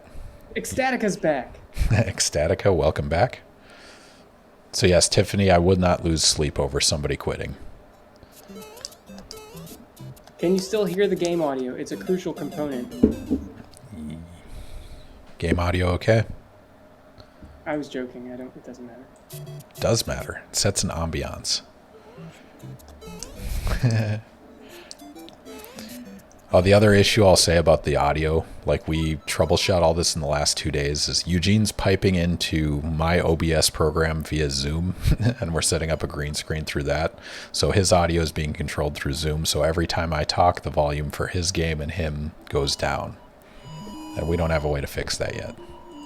We spent 3 hours last night trying to get this done. And I have young children, so that's like prime time when I can finally get some work done. Spent 3 hours messing with the audio. But he's not complaining. But you know me, I can't complain. Ooh, are you playing with a keyboard or with a controller? Show it. I can't. Now you can. Controller. It's a USB controller to the... I'm going to blame my poor gameplay today on my not being used to the responsiveness of the emulator. Lori's asking what I'm drinking. I'm drinking Blue Moon. The green screen washes out some of the blue. What are you drinking, Eugene? Currently, I have a Bell's Two Hearted. It's a good beer. It's from Michigan, I think. All right. Other questions from the chat. Burning things you guys want to know about graduate school. Or quantum chemistry. Eugene is here. We have his time. Let's make the most of it. Orbitals are not real. He wants to start a fight. Well, that was a 380 for sure. Orbitals are not real, except for the hydrogen atom. I will do real in that case.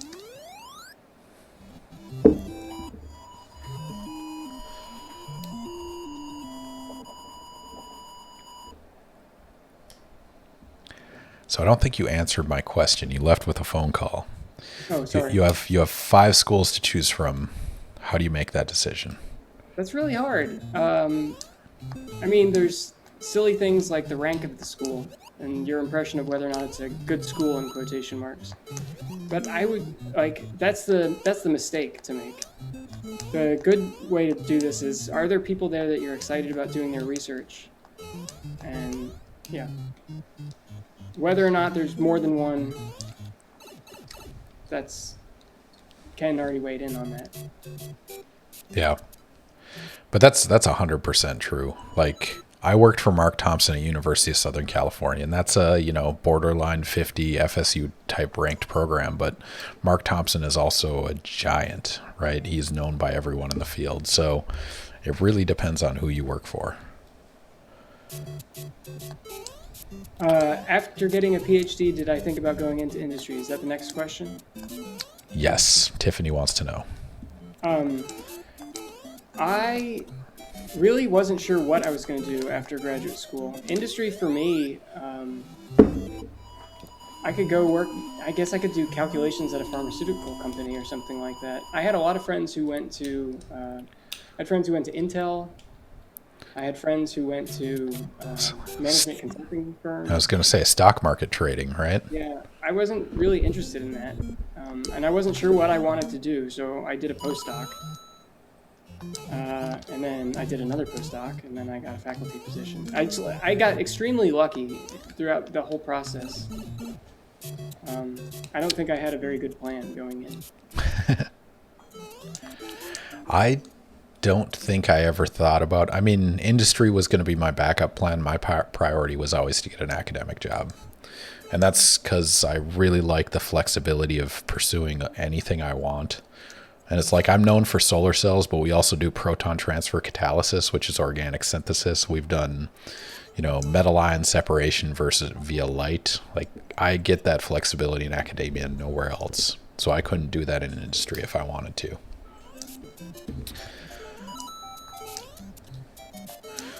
For people asking what we want to do after grad school, is it okay to say that we don't know yet? Yes, totally. Yeah, I think the reason they're asking that is not as a judgment, but as a how can they best help you do what you need to do to reach those goals. God, stop doing that. It's uncomfortable to watch. I'm going to throw up. It's making me sick. Travoli, can you talk about your research? Me? He said PChem is cool. Guess I'm kind of a PChemist. Okay. No, I'm just kidding. Ken and I argue about whether or not he's a PChemist. I don't know. What journals do I publish in? You publish in physical chemistry journals. I will admit that. We don't actually argue about this. This is not a debate. We don't care. I am a theorist. I'm a quantum chemist. I'm the token quantum chemist in our department. I'm the only one.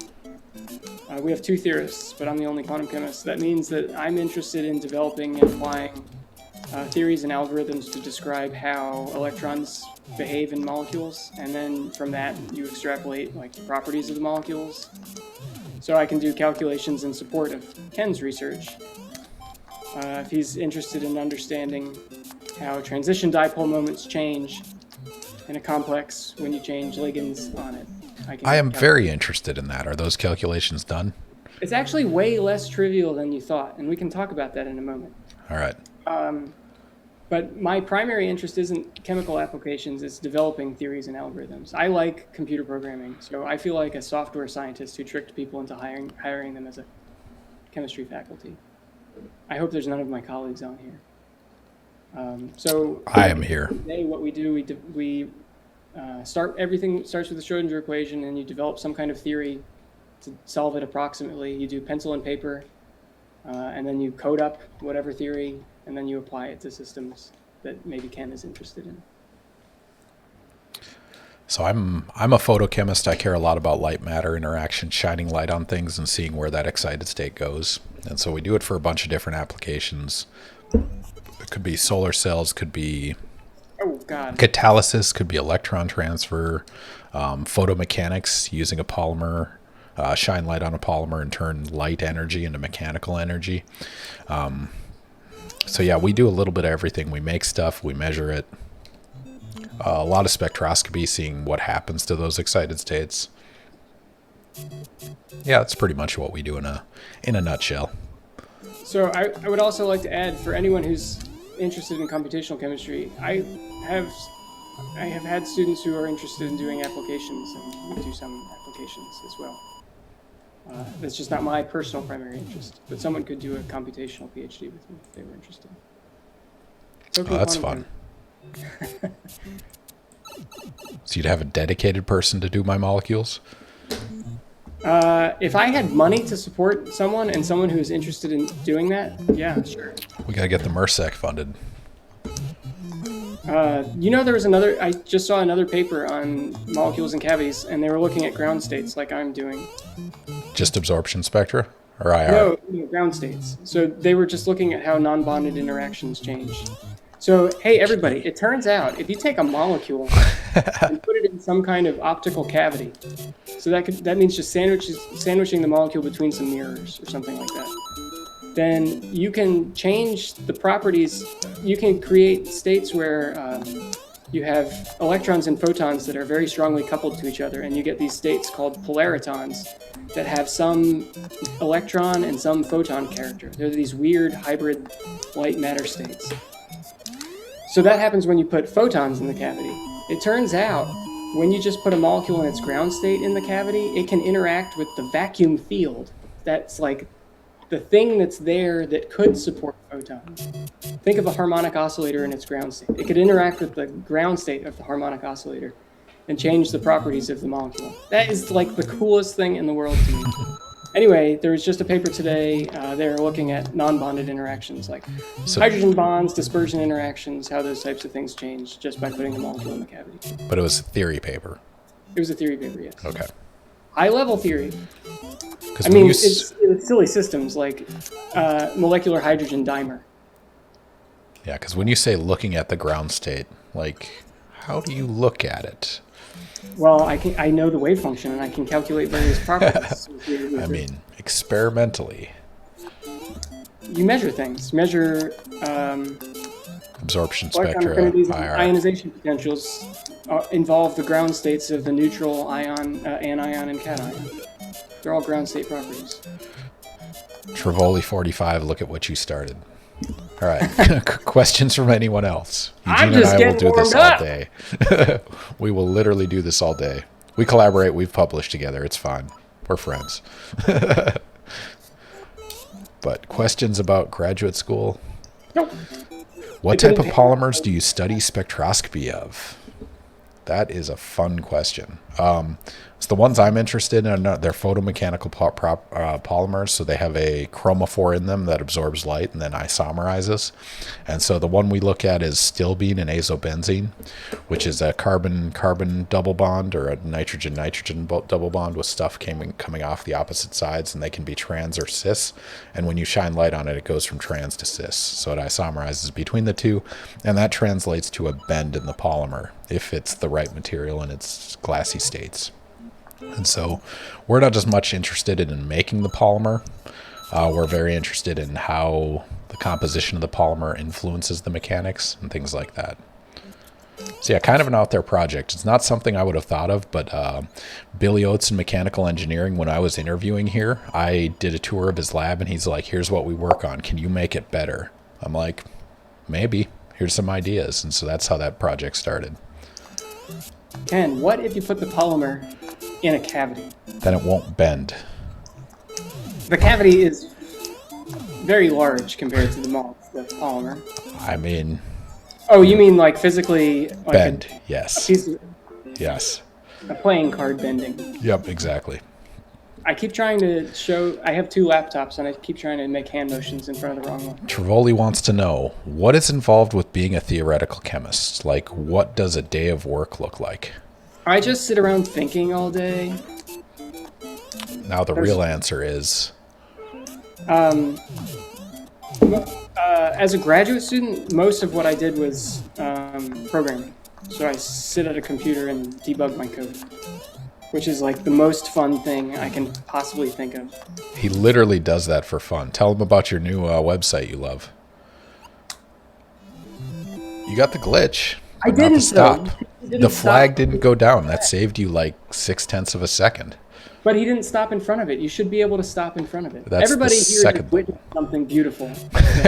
You witnessed the bullet glitch on 8.2. Necessary for record speed runs. So I like that's what I like doing is sitting and debugging code. There's also, once your code is working, you have to run bunches of calculations. So it's like managing. Thank you. Thank you, Uncooked Managing Cheeto. your calculations on a cluster. Really boring activities like that. analyzing data, writing, like a lot of it's the same as what everyone else does in chemistry, analyzing papers, analyzing data, writing papers. Reading papers. Reading papers. Uncooked Cheeto, is this the first time you've commented? But he said, very nice, Dr. DePrince. I saw it. Thank you. Thank you for the comment. If you have questions, put them in chat right now. We are happy to answer them.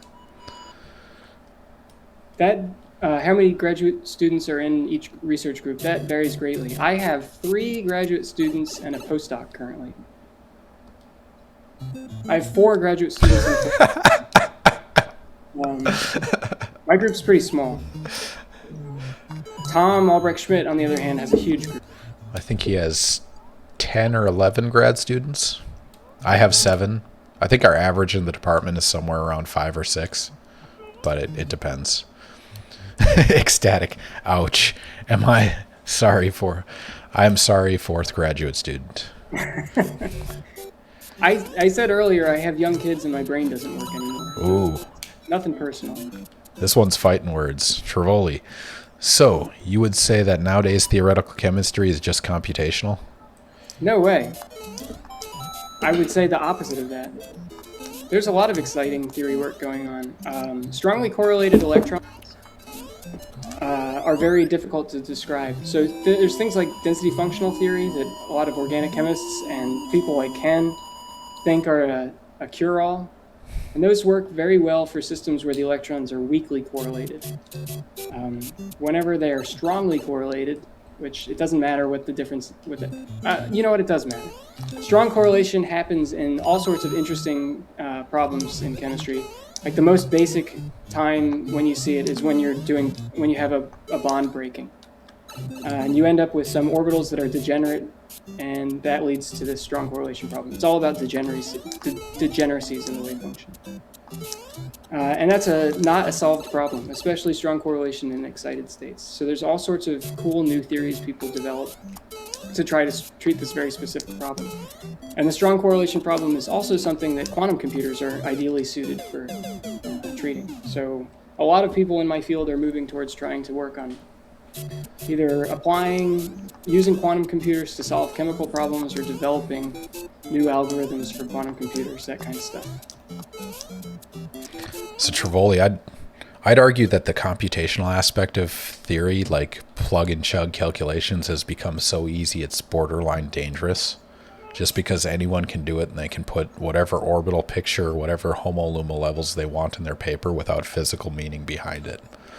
And I'm guilty of this in the past, but that's why I turn to Eugene every time I need a molecule. And the thing is, Eugene, I always take way longer than he expects because it's always way less trivial than you'd think. Yeah. If I were to... Oh, go ahead. Can you describe the systems you're having us calculate? So we do porphyrin molecules. So you're talking about, what, 60 atoms, something like that? Sure.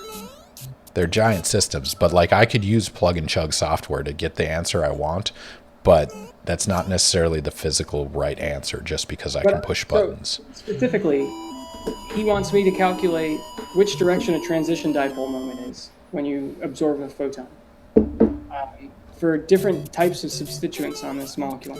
But the thing is, with different substituents, there's more than one way to arrange, there's more than one conformer. You can rotate around a bond, and that will change the transition dipole moment slightly.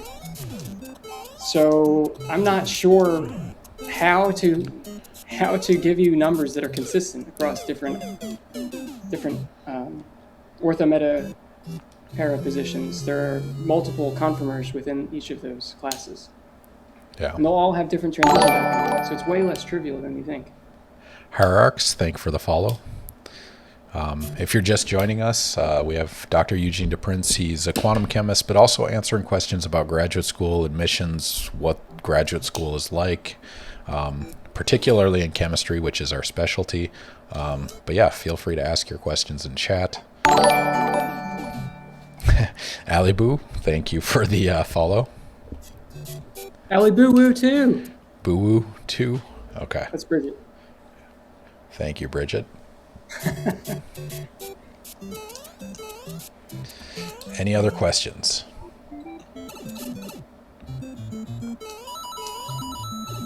That was perfect. Why was that not 380?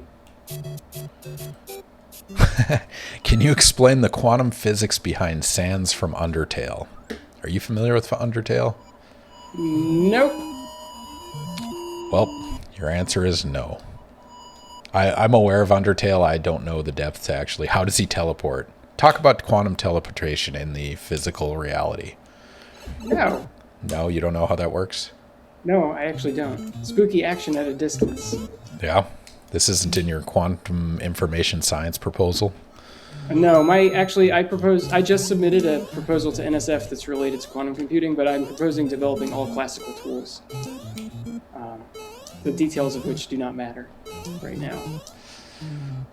All right. So classical meaning you execute them on a classical computer, not a quantum computer. The Undertale question will unfortunately be unanswered. What's the age-old question in Undertale? It's fight or mercy. Is that the two options? Eugene went with mercy in this case. I don't know what an Undertale is. We'll leave it at that. Which one do you see the winner in the long run? DFT-based or wave function-based methods? I would say, I don't know. It depends. So, like, DFT is awesome for certain things.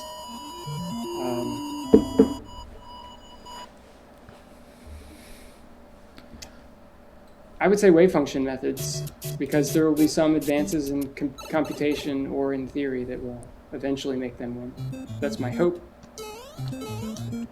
So when you say wave function methods, what do you mean? Well, DFT is not a wave function method because there's no wave function. So you can roughly classify methods as density-based methods or wave function methods. DFT is a density-based method. But density-based methods have all sorts of pathological problems associated with them. Like there's one, if you take a heteronuclear diatomic and dissociate it using a standard functional, it will dissociate into fractionally charged species, which is not physically correct, right? So that's a problem. Wave function methods don't suffer from that type of problem. Wave function methods are things like full configuration interaction, which is the exact answer in a given basis set, or couple cluster theory. But the reason people don't use, so yeah, wave function methods are great. Why doesn't everyone use them? It's because they're super duper expensive computationally to apply. So full CI calculations for systems with more than like 20 electrons are literally impossible to run. They will take the age of the universe. But they can be executed on a quantum computer. And I really don't know enough to describe that to a general audience. We're back to the Undertale question, but framed in a different way. I always hear about how we're able to quantum teleport a single particle. What's the reality surrounding that statement? I think the statement is more correctly stated as you have a particle in a specific state, and you can communicate that information from one point to another without moving the particle over there, basically. By entangling the wave functions how do mathematicians refer to this? Like Bob and Sally? Oh, I know what you're talking about. I don't remember. Bob and Alice. Yeah. You're on one end of a room, and they entangle their wave functions, and then Bob can figure out the information about whatever Alice has. Yeah, so it's not the particle that's teleporting. It's the information. It's not teleporting a particle. Well, maybe it is. What I'm talking about is just information. You can teleport the state of the particle. Well, I know very little about this, so I'm not... Is this how twins are able to telepathically communicate? Yes. Sure. Man, they want me to do this. Oh, so close. We got that on stream. Like, this will be on YouTube, your bullet glitch. So congratulations. Tiffany's back with grad school questions. As far as rental locations, is there anywhere in town that's considered dangerous? What areas should I avoid? I will leave that to grad students because we don't live in those areas. My first house is like 15 miles north of campus. Yeah, so our advice will not be useful. Alex, if you're in chat, maybe you have some insights, or any other grad students that might know something. But that's another one. Email grad students, they'll be very honest with you where you should live and where you shouldn't. With that said, there's been an explosion of apartment complexes near, not a literal explosion, but in terms of the number of apartment complexes near campus, there's been a lot of them. Let's just recognize that Dr. Eugene DePrince is on the last level of Super Mario Bros. 1. About time. How many lives do you have? 1. All right. All or nothing.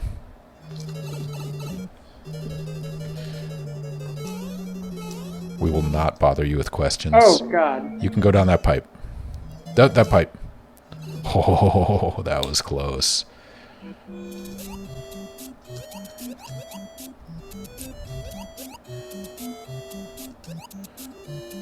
He is one room away from beating this. No! No! What have I done? Oh, you have started the game over again. I've got time. It's 9:44. No, you're not done till you beat this. We have standards here at FSU Chemistry. Stick to what you start. This is your paycheck when you actually beat the level. Are there more questions? No, Lori answered a question about students and recent grads. Oh, Lori is trying to post links, but it won't let her, and I don't know how to do that. Or email it to Ken.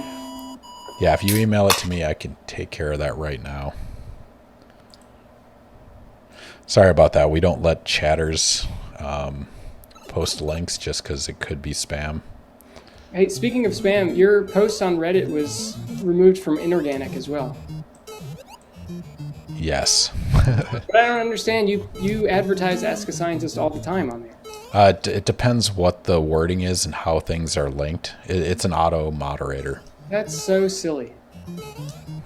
Yeah, it's crazy. If you do like a referential link versus a regular link, it'll sometimes filter it out. So, yeah.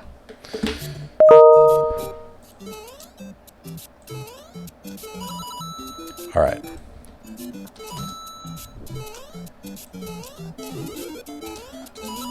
There we go. There's a housing link. Thank you, Lori.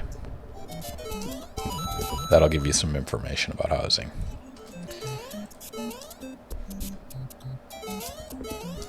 All right, for anyone just joining us, again, quantum chemist and chair of the Graduate Admissions Committee at Florida State University Chemistry and Biochemistry Department, is happy to answer your questions on either quantum mechanics or graduate school.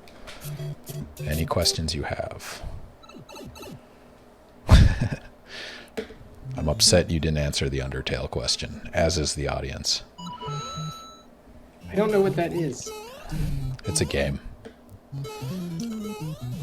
I'm playing Mario 1 right now. How does Mario 1 teleport to that top of the level? Quantum mechanics. There we have the answer.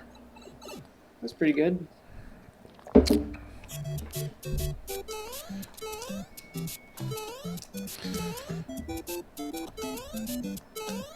So I've pretty much run out of questions on grad school other than when's the deadline to decide? Oh, I don't know. Did we talk about this? Our priority deadline was a couple days ago, but that doesn't matter. We still accept applications through the end of February. So if you're interested in applying, just submit an application. Yeah, apply to FSU Chemistry. But when do they get to decide, or when do they have to? Oh, we didn't talk about that either. Good point. So FSU is part of a whole bunch of schools that have agreed that we'll all have the same date when graduate students have to tell us when they'll commit to us. I'm not sure of the history of why that's exactly the case, but it's April 15th.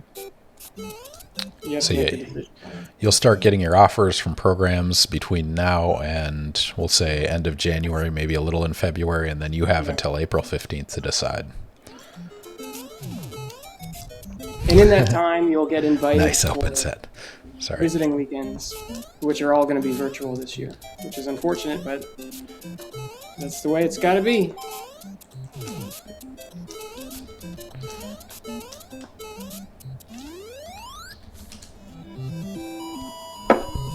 Do you think it's possible to do bullet glitch in that scenario where there's two of them?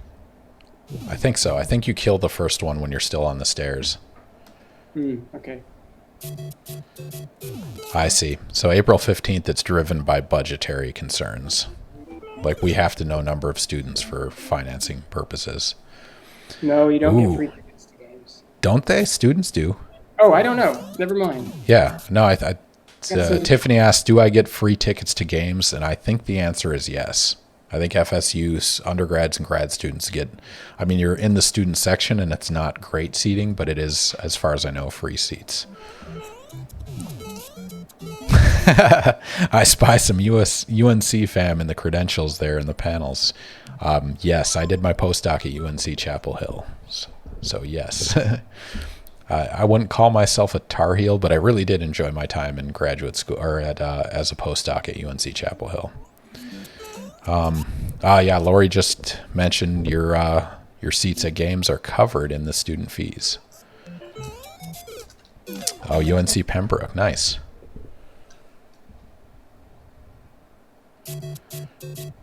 Grad students are first in the lottery for tickets for football. That's awesome. Living in Carborough, holy crap. Yes, I lived in Carborough as well. That's awesome.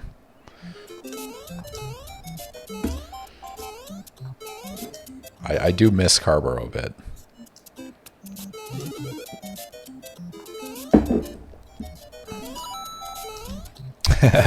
Thank you, Bridget. Carborough is great, but so is Tallahassee. No, Tallahassee has its own little island of Carborough, and it was in person when we had, interactions. First Friday of every month in Railroad Square Park was like an event that kind of recreated the Carborough ambiance. Like this, I don't know, Berkeley-esque, liberal, hippie, leftist, whatever, commune of people doing art and music and all sorts of things. All the weirdest people in Tallahassee come together for Yeah, one it's night. awesome. That's where our Ask a Scientist actually started, was in person. We set up a tent, drank beer, and answered questions. And now we've switched it to online. So you're never going to do that in person again? I will hand it off to somebody else to do in person, because my goal, for those of you that are joining us, Ask a Scientist, my goal eventually is to have one scientist on a week that they'll play video games and talk science with me, and it'll be people across biology, physics, chemistry, chemical engineering, whatever it might be. But for now, it's a lot of me and Eugene playing games together because we're in our bubble together. But I'm okay with that. Post-COVID, it'll be a very different experience.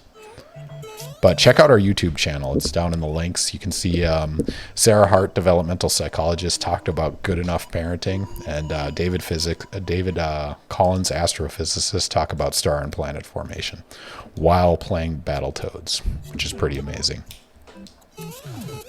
So yeah, that's enough of the shameless pitch. Does anyone have questions? Quantum mechanics or grad school? Everything you ever wanted to know. Shout out to Lori indeed. She is our go-to in the chat. I should make Lori a moderator, and she'll have power to ban people. This was actually, thank you, Lori, for coming. That's very useful to have you. Yeah, no, really, thank you. You are off the clock, but we really appreciate your help.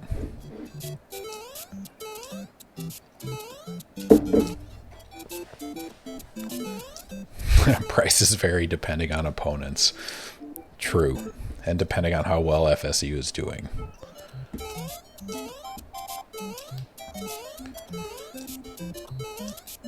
So the last time I was a guest on this, I beat Mario 1, Mario 3, and Doki Doki Panic. And I'm not even going to beat Mario 1. Oh, Doki Doki Panic. You should have gone for a record. We'll do one more stream in the next couple weeks. So if you guys haven't followed already, follow us. You'll set it up so you get notifications and you'll know which scientist is up and what their expertise is. Can I ask a photophysics question? Absolutely. Let's do it. OpenSet has a photophysics question. I think between me and Eugene, we should be able to answer it.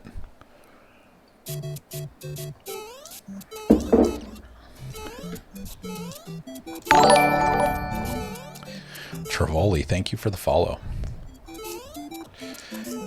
Yeah, so I learned we have to stream 7 times within a 1-month interval to get affiliate, because we can't do things like polling or all sorts of bonus emotes and stuff until we actually get affiliate. So I'll be streaming 7 at times least in a month? 7 times in a month. So this will be our 3rd within 5 days. So we need to do 4 more in the next 3 weeks. This is the time to do it. It is. So over break, you guys will be seeing my face more than you'd like. If you follow us right now. Nope. Worth a try. I can tell OpenSet is just typing away right now.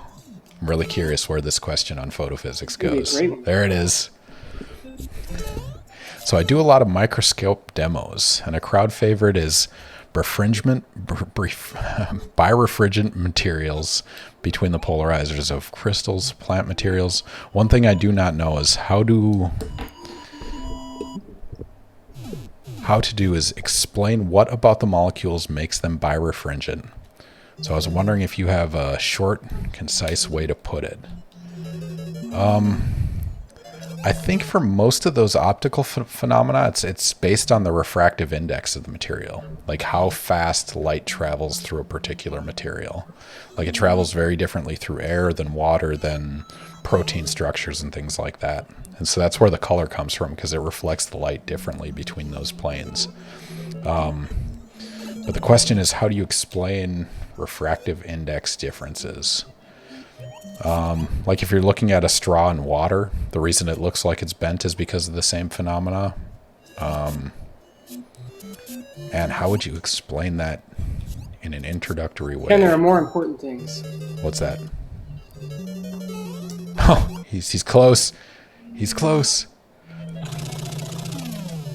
Ladies and gentlemen, you can see my setup here now.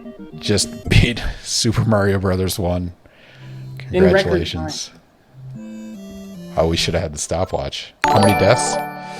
I restarted in 8-1. Uncooked Cheeto, thank you for the follow. That was clearly the result of Eugene beating Super Mario Brothers 1. What? Oh, we just got another follower. You're welcome, Ken. Thank you, Eugene.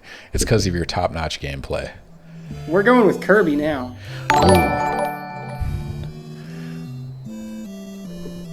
I don't know how to Daiko? Is that how you pronounce that? But thank you for the follow. Do you guys tutor physical chemistry? Do I do what now? Teach or tutor physical chemistry. I teach PChem courses. I don't do tutoring.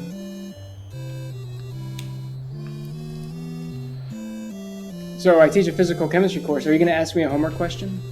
That's a good question. Aren't your finals done already? Should be done with classes pretty soon. You're doing Mario 2? What are you going after?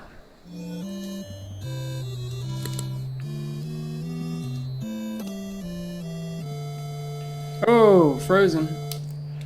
That's fine. We're on the break screen. As long as Zoom doesn't crash. K is for Kirby. Ah, Daiho. Daiho. So Q is silent. Thank you. He's a friend of Nam. Nam, you're a grad student? Oh, for real? Yeah. Nice. Ecstatic C's cheat codes. So I would like to point out, this is the first cheat code I've used, and it's because I've never played this game before. Can you move your mouse off your screen? I can do this. Is that helpful?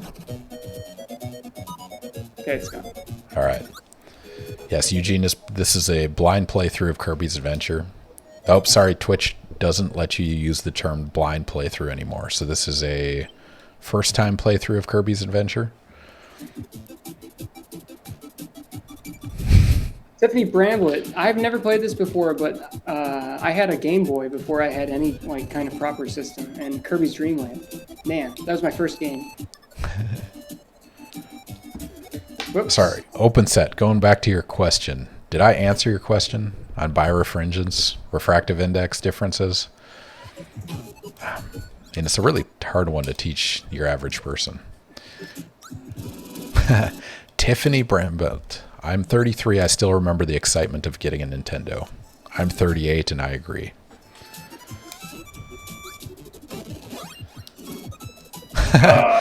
OpenSet says, a friend is a blind streamer and she was kind of upset she lost her blind playthrough tag.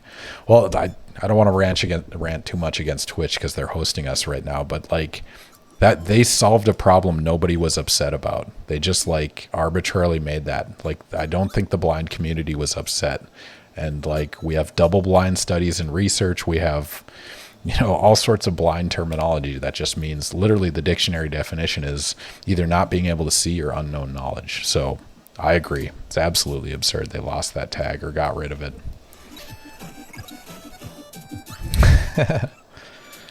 I had a Game Boy 2 with a black and white version. Yes. Oh, yeah. You could actually, Eugene, if you want to play Game Boy on an emulator, I do have that when you're actually at my house. I have to get a different one than the Coke. Yeah. No, I can send you that. BizHawk emulator will do Game Boy. All right, we've devolved into gameplay.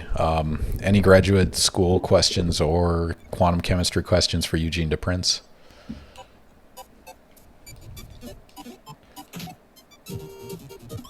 You kind of look like you know what you're doing. I mean, I did play Kirby as on Game Boy. Yeah. Except for that one. It's okay, I have infinite energy. I forget, if you inhale more than one power, do you get to pick which one you want? I don't know. I don't know what the star does, but I'll take it. That's vaguely familiar from the Game Boy. Yeah, so I had a Game Boy, and I loved that thing. I loved... what's Link's Awakening? That was awesome. Oh. Ecstatic says in newer games you get a random power, but how do I kill this guy? Don't know about the old one. Oh, ouch. Joke's on him. I have infinite energy. Oh, you did infinite energy? All right, we're going to be here for the next hour and a half while Eugene beats this game. Join us on this journey if you want. But that wasn't an option. All right. Well, so he's not going to die, so let's keep his brain occupied with questions. Lori, thank you for stopping by. It's awesome that you were able to help us. I really appreciate it. You answer the questions we do not know answers to. And Lori is the go-to on everything we do in terms of recruiting. So thank you, Lori. Lori's amazing. Bridget just vetoed you staying up for an hour and a half beating this game. So Bridget, Ken, I would say you can't inhale too, because that's what happens when I'm trying to inhale. Hierarch says Link's Awakening is great. It improved on the original game. So you should play it next time. And by next time, I mean next week. Okay. Now that I've learned I can do this in the comfort of my own home. Who's up for Link's Awakening next week? We can talk more grad school, or you can just watch me be not as good as...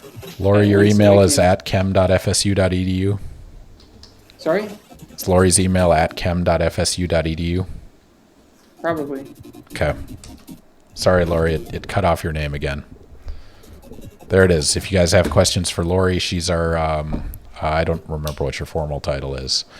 She's the graduate guru of our department. So any questions you guys have, current students, future prospective students, email Lori. She's the one to go to.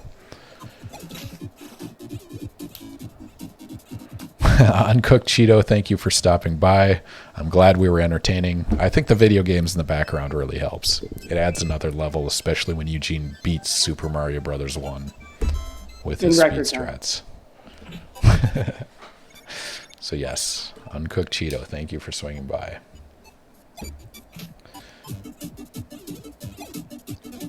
So we are at 10 o'clock, but there's still 28 people here. So do any of those 28 people have questions for Eugene DePrince or for me? I'm happy to answer. I have no problem talking.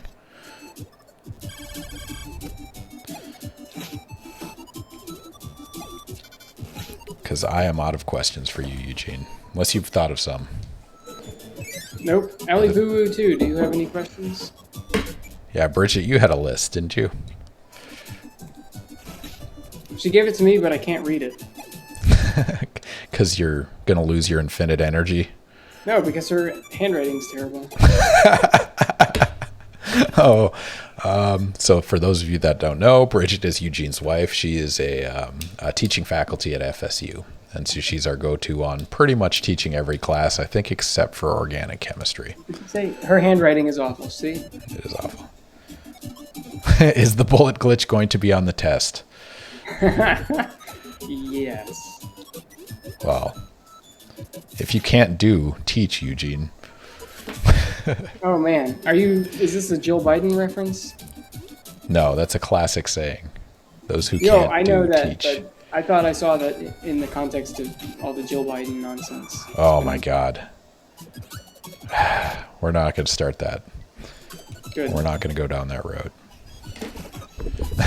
Any questions unrelated to the title of PhD and who actually merits that descriptor? I would like to get rid of... Oh yeah, he got rid of it. Good. Oh, that's not a power. So I think that crazy whirlwind thing you showed me earlier today, he sucked in 2 at once.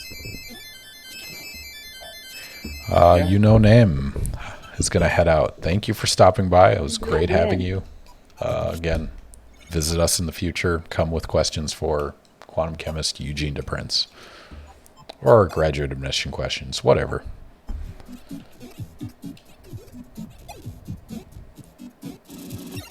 Oh, I forgot to download the Mickey Mouse one. Do you guys have any favorite famous chemists/physicists? Eugene? Alive or dead? Either. Open-ended question.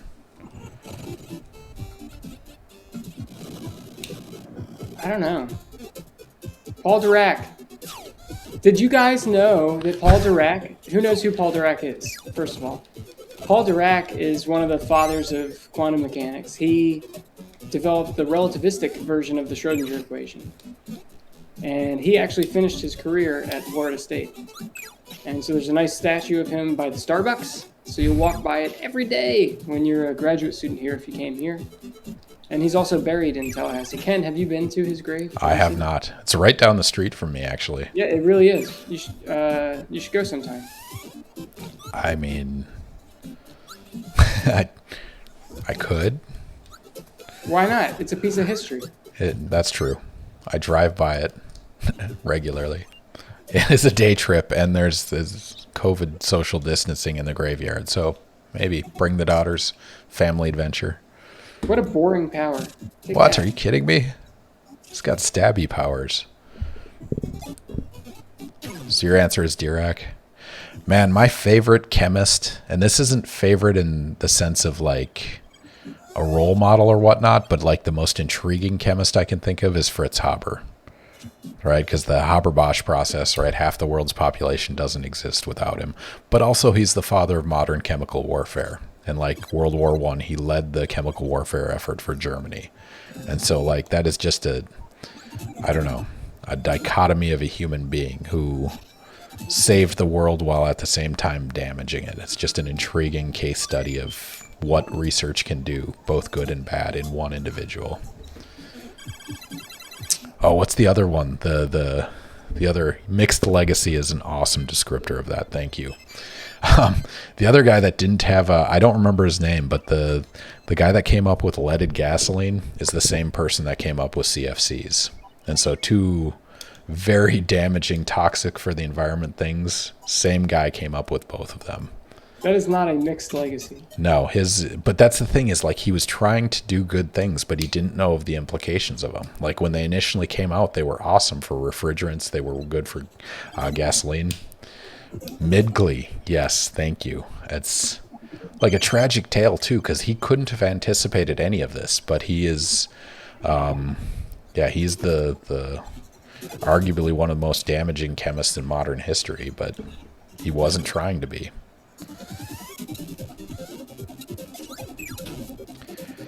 So Eugene, is this boss better or worse than Mr. Big from Narc? Better or worse than what? Mr. Big from Narc. Oh my gosh, nothing could be better than Mr. Big from Narc. I think this is the same boss as from Kirby's Dream Land. You guys should check out the YouTube video from Monday. It's episode 4 on our YouTube channel. It's me playing Narc, a terrible game for Nintendo. The end boss is absolutely amazing. Is the pinnacle of NES gaming. It's so weird. I kind of wonder if the weird baby in Toy Story was a byproduct of that. Inspired Somebody grew up playing Narc and they just wanted to live out their dreams on the big screen. I wouldn't be surprised. All right. Questions from chat.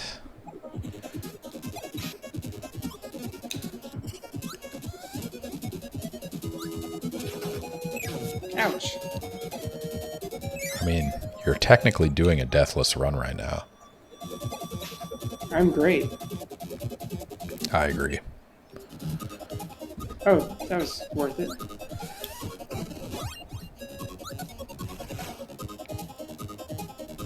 So did you have to inhale something special there to get a power? How does that work?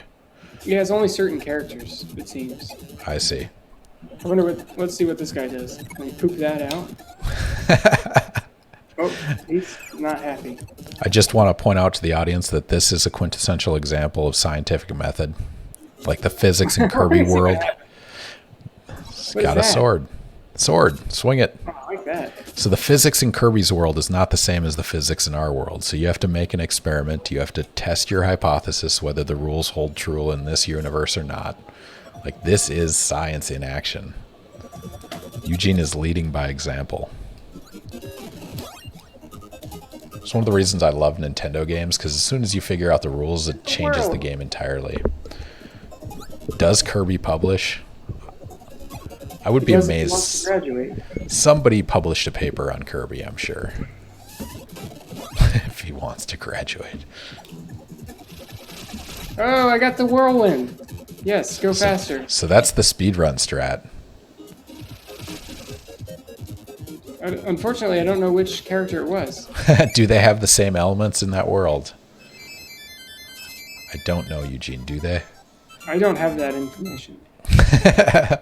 It's definitely not the same rules.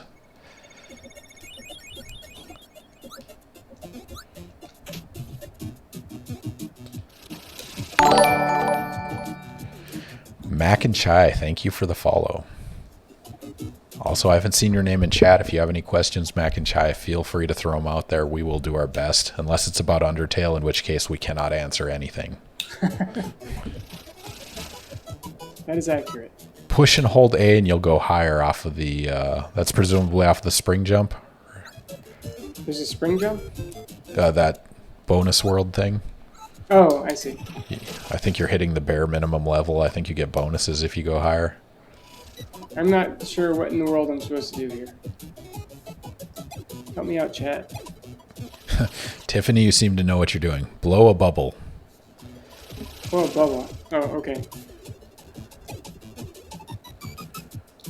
What are your thoughts about the Cloverfield Paradox, if you've seen that movie? Spoiler alert for those who have not. You know, there's a whole bunch of Cloverfields, right? I've seen Cloverfield, whatever, Cloverfield Lane, but I have not seen Cloverfield Paradox. Which one is Paradox? I don't know if I remember that one. It's a space movie, right? At least that's what it looks like on Netflix. Is that a new one? Yeah. It's the newest of them? Because Cloverfield was the original monster in the city, right? Cloverfield Lane was the basement. Yeah. The John Goodman. 2018 was the... Oh... Remy, did you just try to link to IMDb? I don't know if I have. I don't know how to moderate this well enough to give you permission to post a link. Google, thank you. Oh. Yeah, if you guys message Scuzzbot with links, he'll post them. It's just our filter. Scuzzbot's one of our moderators. And also my brother. Thank you, Scuzzbot, for doing all that.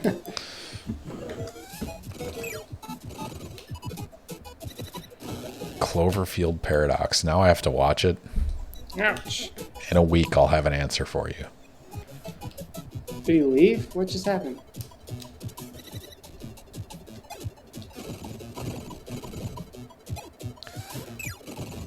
Oh, what is going on? Now you're fighting a tire?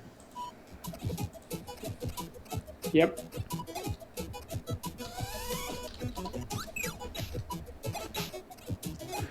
That does remind me of another quality movie called Rubber. If anyone hasn't seen it, it's about a serial killing tire. Ooh, I want that.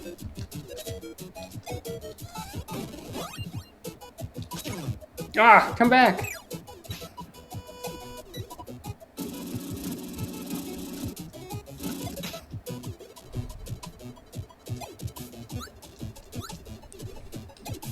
I think I like this as a child because this is like super duper easy. Is it though? Yeah. You have infinite energy. I know I have infinite energy, but it's easy, trust me. So there, I think if you hold the button, you can go higher.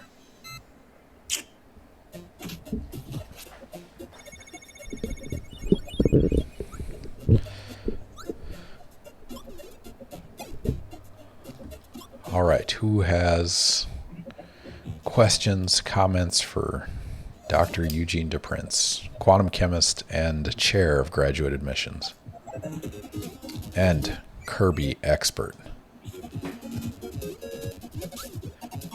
I think I'll call you an expert in Super Mario Brothers. I don't know about Kirby yet. I thought we were going for speed, and that's why he wasn't going higher. Oh, is that true? It's only bonus points. Speed strat. Don't go higher on the springboard. What was it? What now? Ooh, Scuzzbot's question. Do you like doing admissions? Sometimes.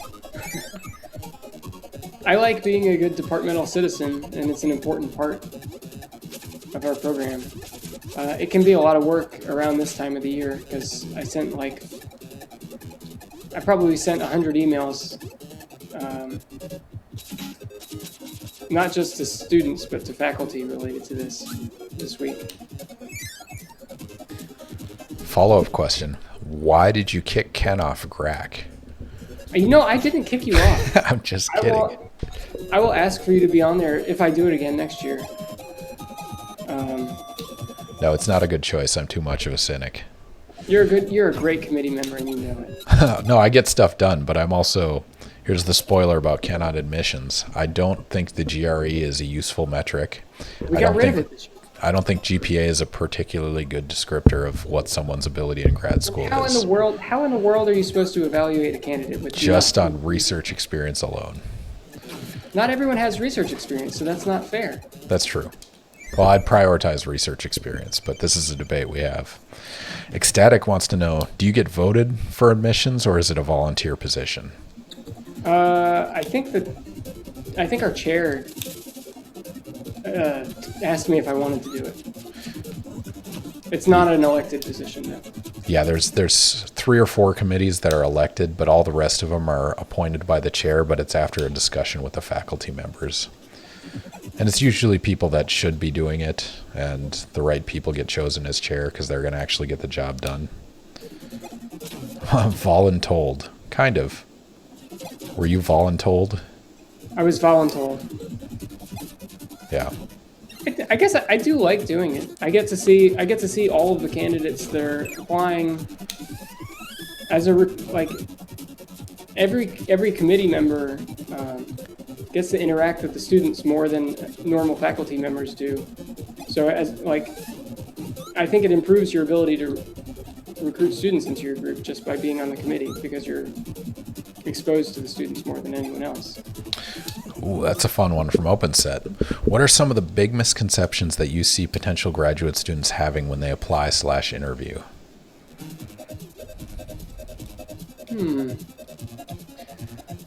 One of the big ones for me was I didn't know you get paid to go to grad school. Like, as stupid as that sounds for someone that's familiar with the program, I went to a PUI that didn't have a grad program. I didn't know that you actually got paid to go to school and that your tuition was covered. Like, I assumed it was like law school or med school where you have to pay to get a PhD. That is not the case in chemistry, biology, physics, chemie, a bunch of the science majors. I went in the wrong door. Misconceptions, Eugene? That's a pretty good one.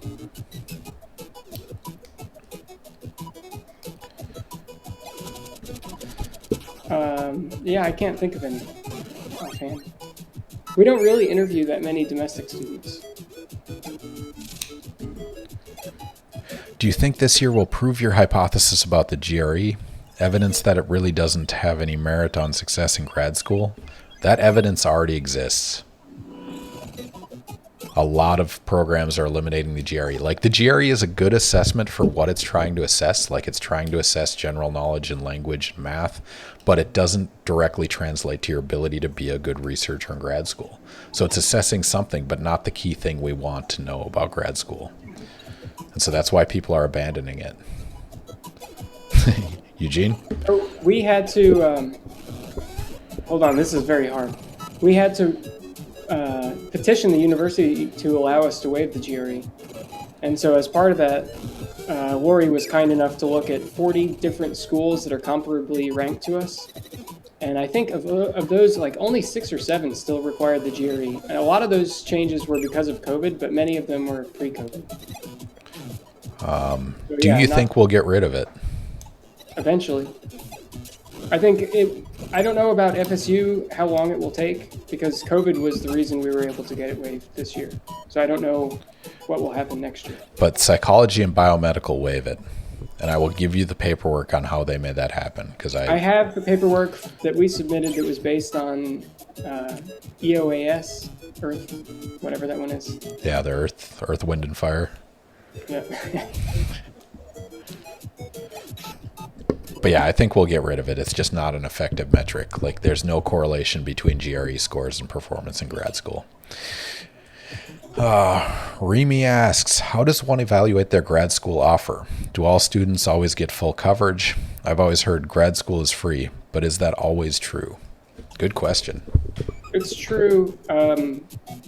Someone was asking about fees earlier. FSU has some fees that are assessed that are related to your parking and gym membership and stuff like that.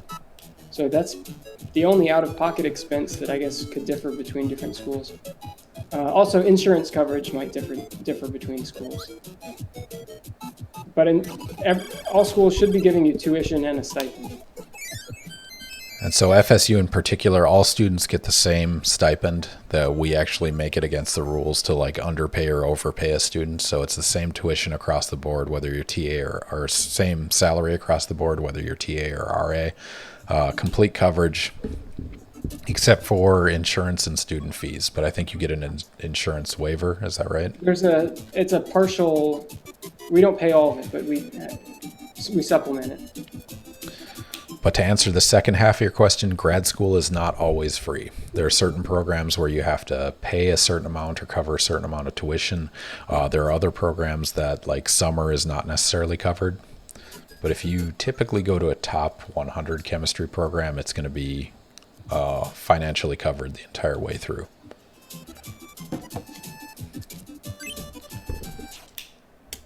Did I figure out how to die? I did. How does it differ for students coming in with external fellowships? So it depends. If you have a fellowship, it depends. There are weird rules about if your fellowship comes from an external source like NSF or DOE, you'll get whatever stipend they promised you. And your tuition will be covered probably by that fellowship. There are strange circumstances. It doesn't matter. It's such a rare thing. Yes, you'll get whatever the fellowship is, that's your stipend, and they'll also cover your tuition. Yeah, and most of those external fellowships will pay more than a standard graduate student stipend. Way more.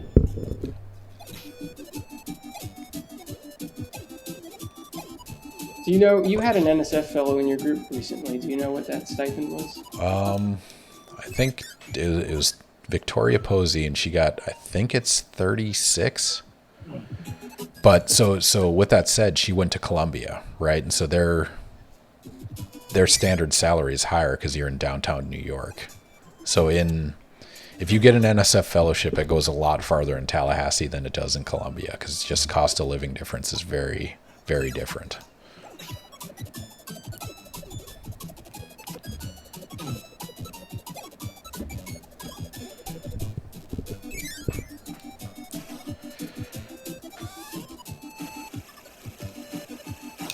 All right, more questions for quantum chemist and graduate admissions guru, Eugene DePrince.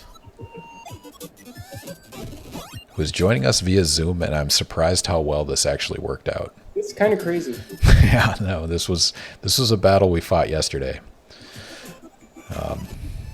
The green screen effect alone, I'm amazed it actually worked. Hey, I'm amazed it hasn't crashed. Give the blanket some credit back here. the maroon blanket.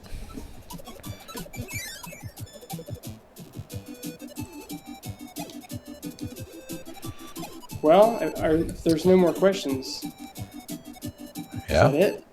Should we call it quits? Is there any burning questions? Any last things people want to know? Because I think it may be time for bed. How does one evaluate their grad school offer? Ooh, oh, here's an interesting one. What is spiritual life like at FSU? I honestly don't know. I'm not attuned with what the students do, because I live so far from campus. I really don't know. Yeah, that's a tough one for us because we live in a very different bubble than the graduate students do. But that's another one to ask grad students, especially during visitation weekends, or just email students. You can find them on our webpage, contact a few of them and say, I'm a prospective student. I'm really interested in this, and see if you get an answer. If they don't have the answer, hopefully they'll point you in the right direction. Wow, you got sniped on that one.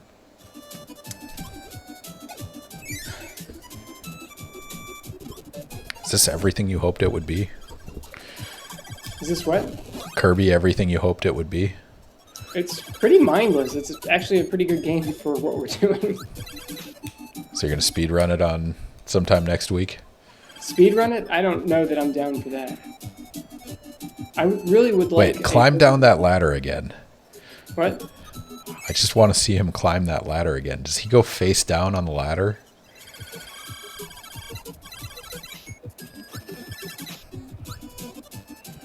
Yeah. Like any normal creature will. Yeah, he is. Those are his feet? Oh, they are his feet. Okay. Sorry, I was mistaken. So he's like sliding down it butt first. Sliding down, yeah. All right. Today I learned how Kirby climbs ladders. If nothing else, that is what I've gained out of this experience. Kirby's ladder climbing. All right, last minute questions. Otherwise, I'm going to call it quits in about 4 minutes. We'll go till 10:30. So, last minute questions, things you want to know, things you want to tell Eugene. Now is your opportunity in chat. Because he is playing. I pressed A. Nothing happened. Is it whole day? I don't know. Speed strat.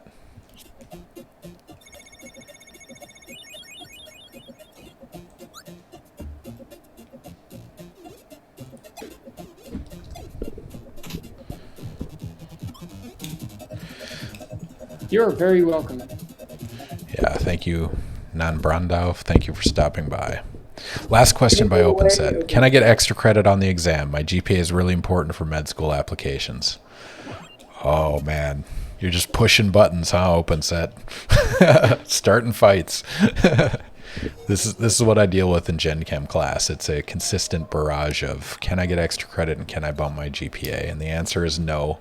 And it's not because I'm a jerk or I'm not remorseful for having to give low grades. It's because I have to be fair to everyone. So, sorry, OpenSet, the answer is no. Eugene might have a different opinion. Tiffany, you are very welcome. If you have more questions, just email me or Lori. Just email me, and if I can't answer it, I'll send it to Lori. Yes, Scuzzbot. Nailed it.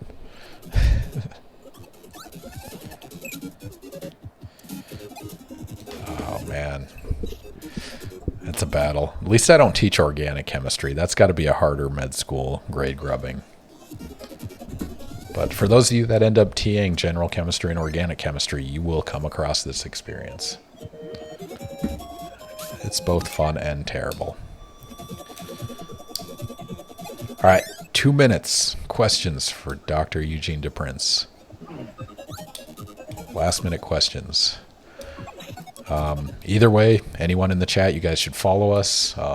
Helps with our numbers, helps with our visibility, but also you get notifications when we go live with various different scientists. As soon as we're done with COVID-19, we're going to have a weekly stream with all flavors of scientists. Until then, it'll probably be about once a month, sometimes remote, sometimes in person. Check out our YouTube channel. You can find that link in the About section of our page. But yeah, we'll keep you guys posted. Eugene, you have 2 minutes to beat Kirby. Go. I have 2 minutes? That is not going to happen. Scuzzbot wants to know, why don't you have ears? Because they're kind of glued to my head. This is the green screen effect. We're using Zoom's green screen, which isn't particularly good. But it gets the job done. This is amazing how well this has worked out. Yeah, it's not bad. This seems like we can't be the first people to want to stream on Twitch from different locations. No, we are absolutely not the first. But how do other people do it? Probably not Zoom. I'm guessing we're getting a lot of like frame losses in the translation, but... Have you guys already gotten networked with TKF and a lot of the other science streamers? No, we haven't. To be honest, we've only streamed 4 times. This is our 5th time streaming. So we're slowly getting involved. Thankfully, I've had help from Josh Melko at UNF, who does his office hours by Twitch, and he's on the Twitch Science Discord. But yeah, we haven't really reached out to the other science streamers. We do eventually want to do like reach out to Carl Sagan and do some kind of joint stream, but we'll see. There's a lot of people. Yeah, the TKF Discord. I definitely need to look into it more, but we're still in our infancy right now. But yeah, we're excited. It should be fun when we can get a lot of scientists on here. And nothing is better than watching mediocre gameplay while talking high-level science. This is good gameplay. I don't know what you're talking about. It's okay gameplay. Alright. So he's going to paint something, and I eat what he paints. Alright, boss fight, and then we call it quits? Yeah.